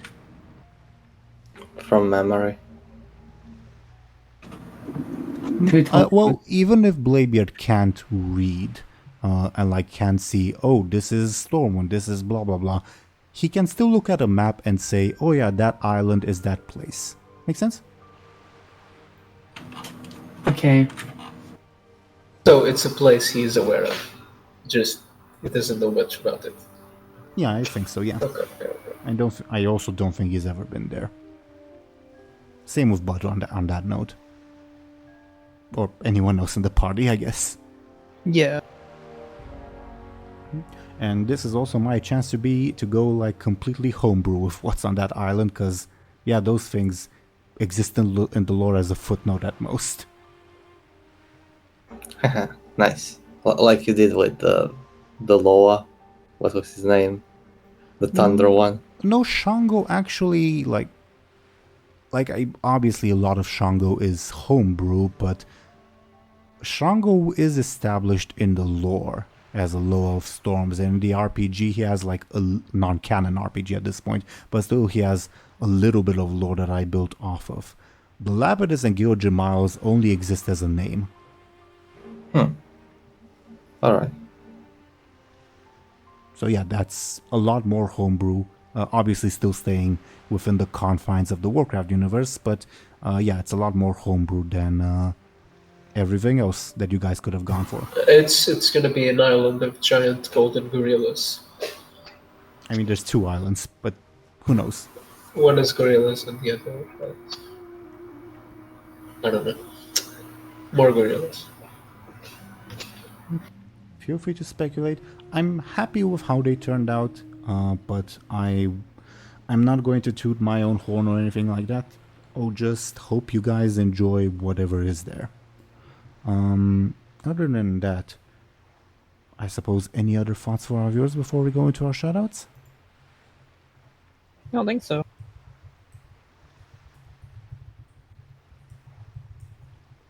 Okay. Well then, dear viewers, as usual, thank you for watching and listening to us. Let's have these lovely people talk about themselves and what they're doing. The dice say that we should start with Banorak, if he wills. Banorak, could you please go ahead and talk about yourself and what you're doing? Yes, hello. I am Banorak. I played as good old Captain Buhd. I am currently in the midst of working on a quick lore video, just explaining. Well, it's not quick; it's like 20 minutes long, but I am working on a lore video that basically just tells everyone who are the current leaders of the Alliance and Horde are. So that's what I've been working on, and I work on a lot of WoW stuff. So yeah, follow me for World of Warcraft videos, machinimas, speculations, lore videos, and all that jazz. Wait, I haven't kept up with the lore since like Shadowlands. Is the leadership of the Alliance and Horde ambiguous again? No, but I had people who were they didn't know that Gazlo was the leader of the goblins, for instance. Oh, okay. Or, Okay, makes sense. There's been a lot of changes since Cataclysm, and I feel like that's like the last time Blizzard really made an effort of like, this is who's in charge. So I'm just doing a video explaining that for people. Yeah, that makes sense. I do remember back in Cataclysm, like the leadership changes were like everywhere, like both in game and like in the community. I don't remember much discourse about, I don't know, lore from Aaran Philistra getting married or whatever. Oh yeah. But duly noted. Do check Banorak's video out when it comes out. Thank you once again. Next, according to the dice, we would have DoomGoblin. DoomGoblin, could you please go ahead and talk about yourself and what you're doing? Chipmunk again, it's back. Wow! Back for round 2. Maybe I should have done my promotional thing with that voice. Well, it's literally unintelligible. It sounds like record scratches. Alright. It's fitting though. I'm DoomGoblin. I draw stuff.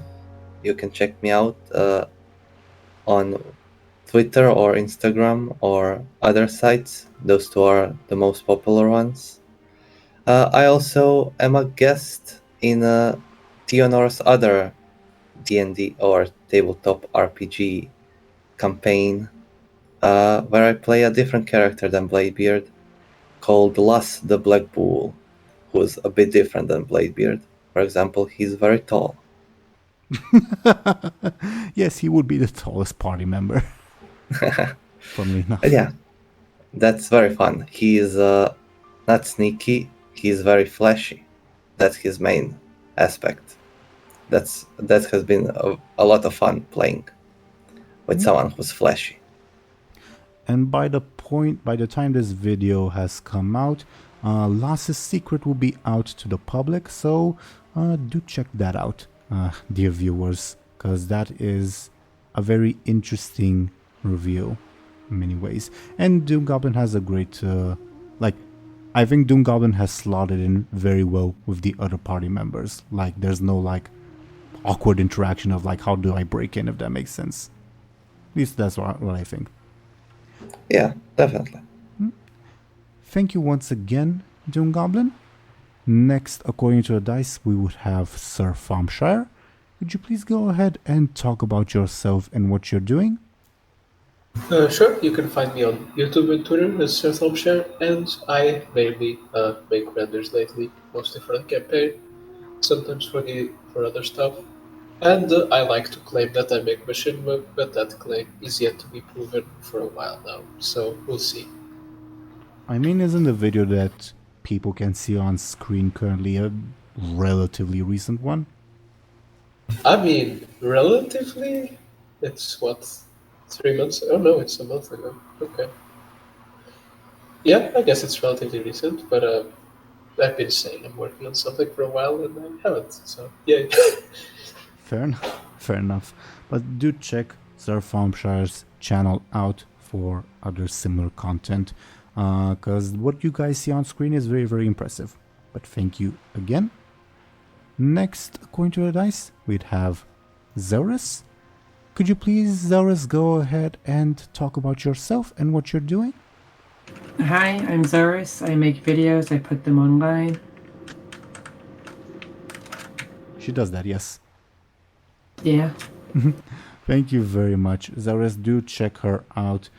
You can see some of her content on screen and you can see how great she is at it. Thank you again. And next, I guess it would be me. I was your Dungeon Master, Game Master, Teeironor. I do this series. It's a lot of fun. I also do another series, DoomGoblin's a guest there. It's called Legacy of the Rimland.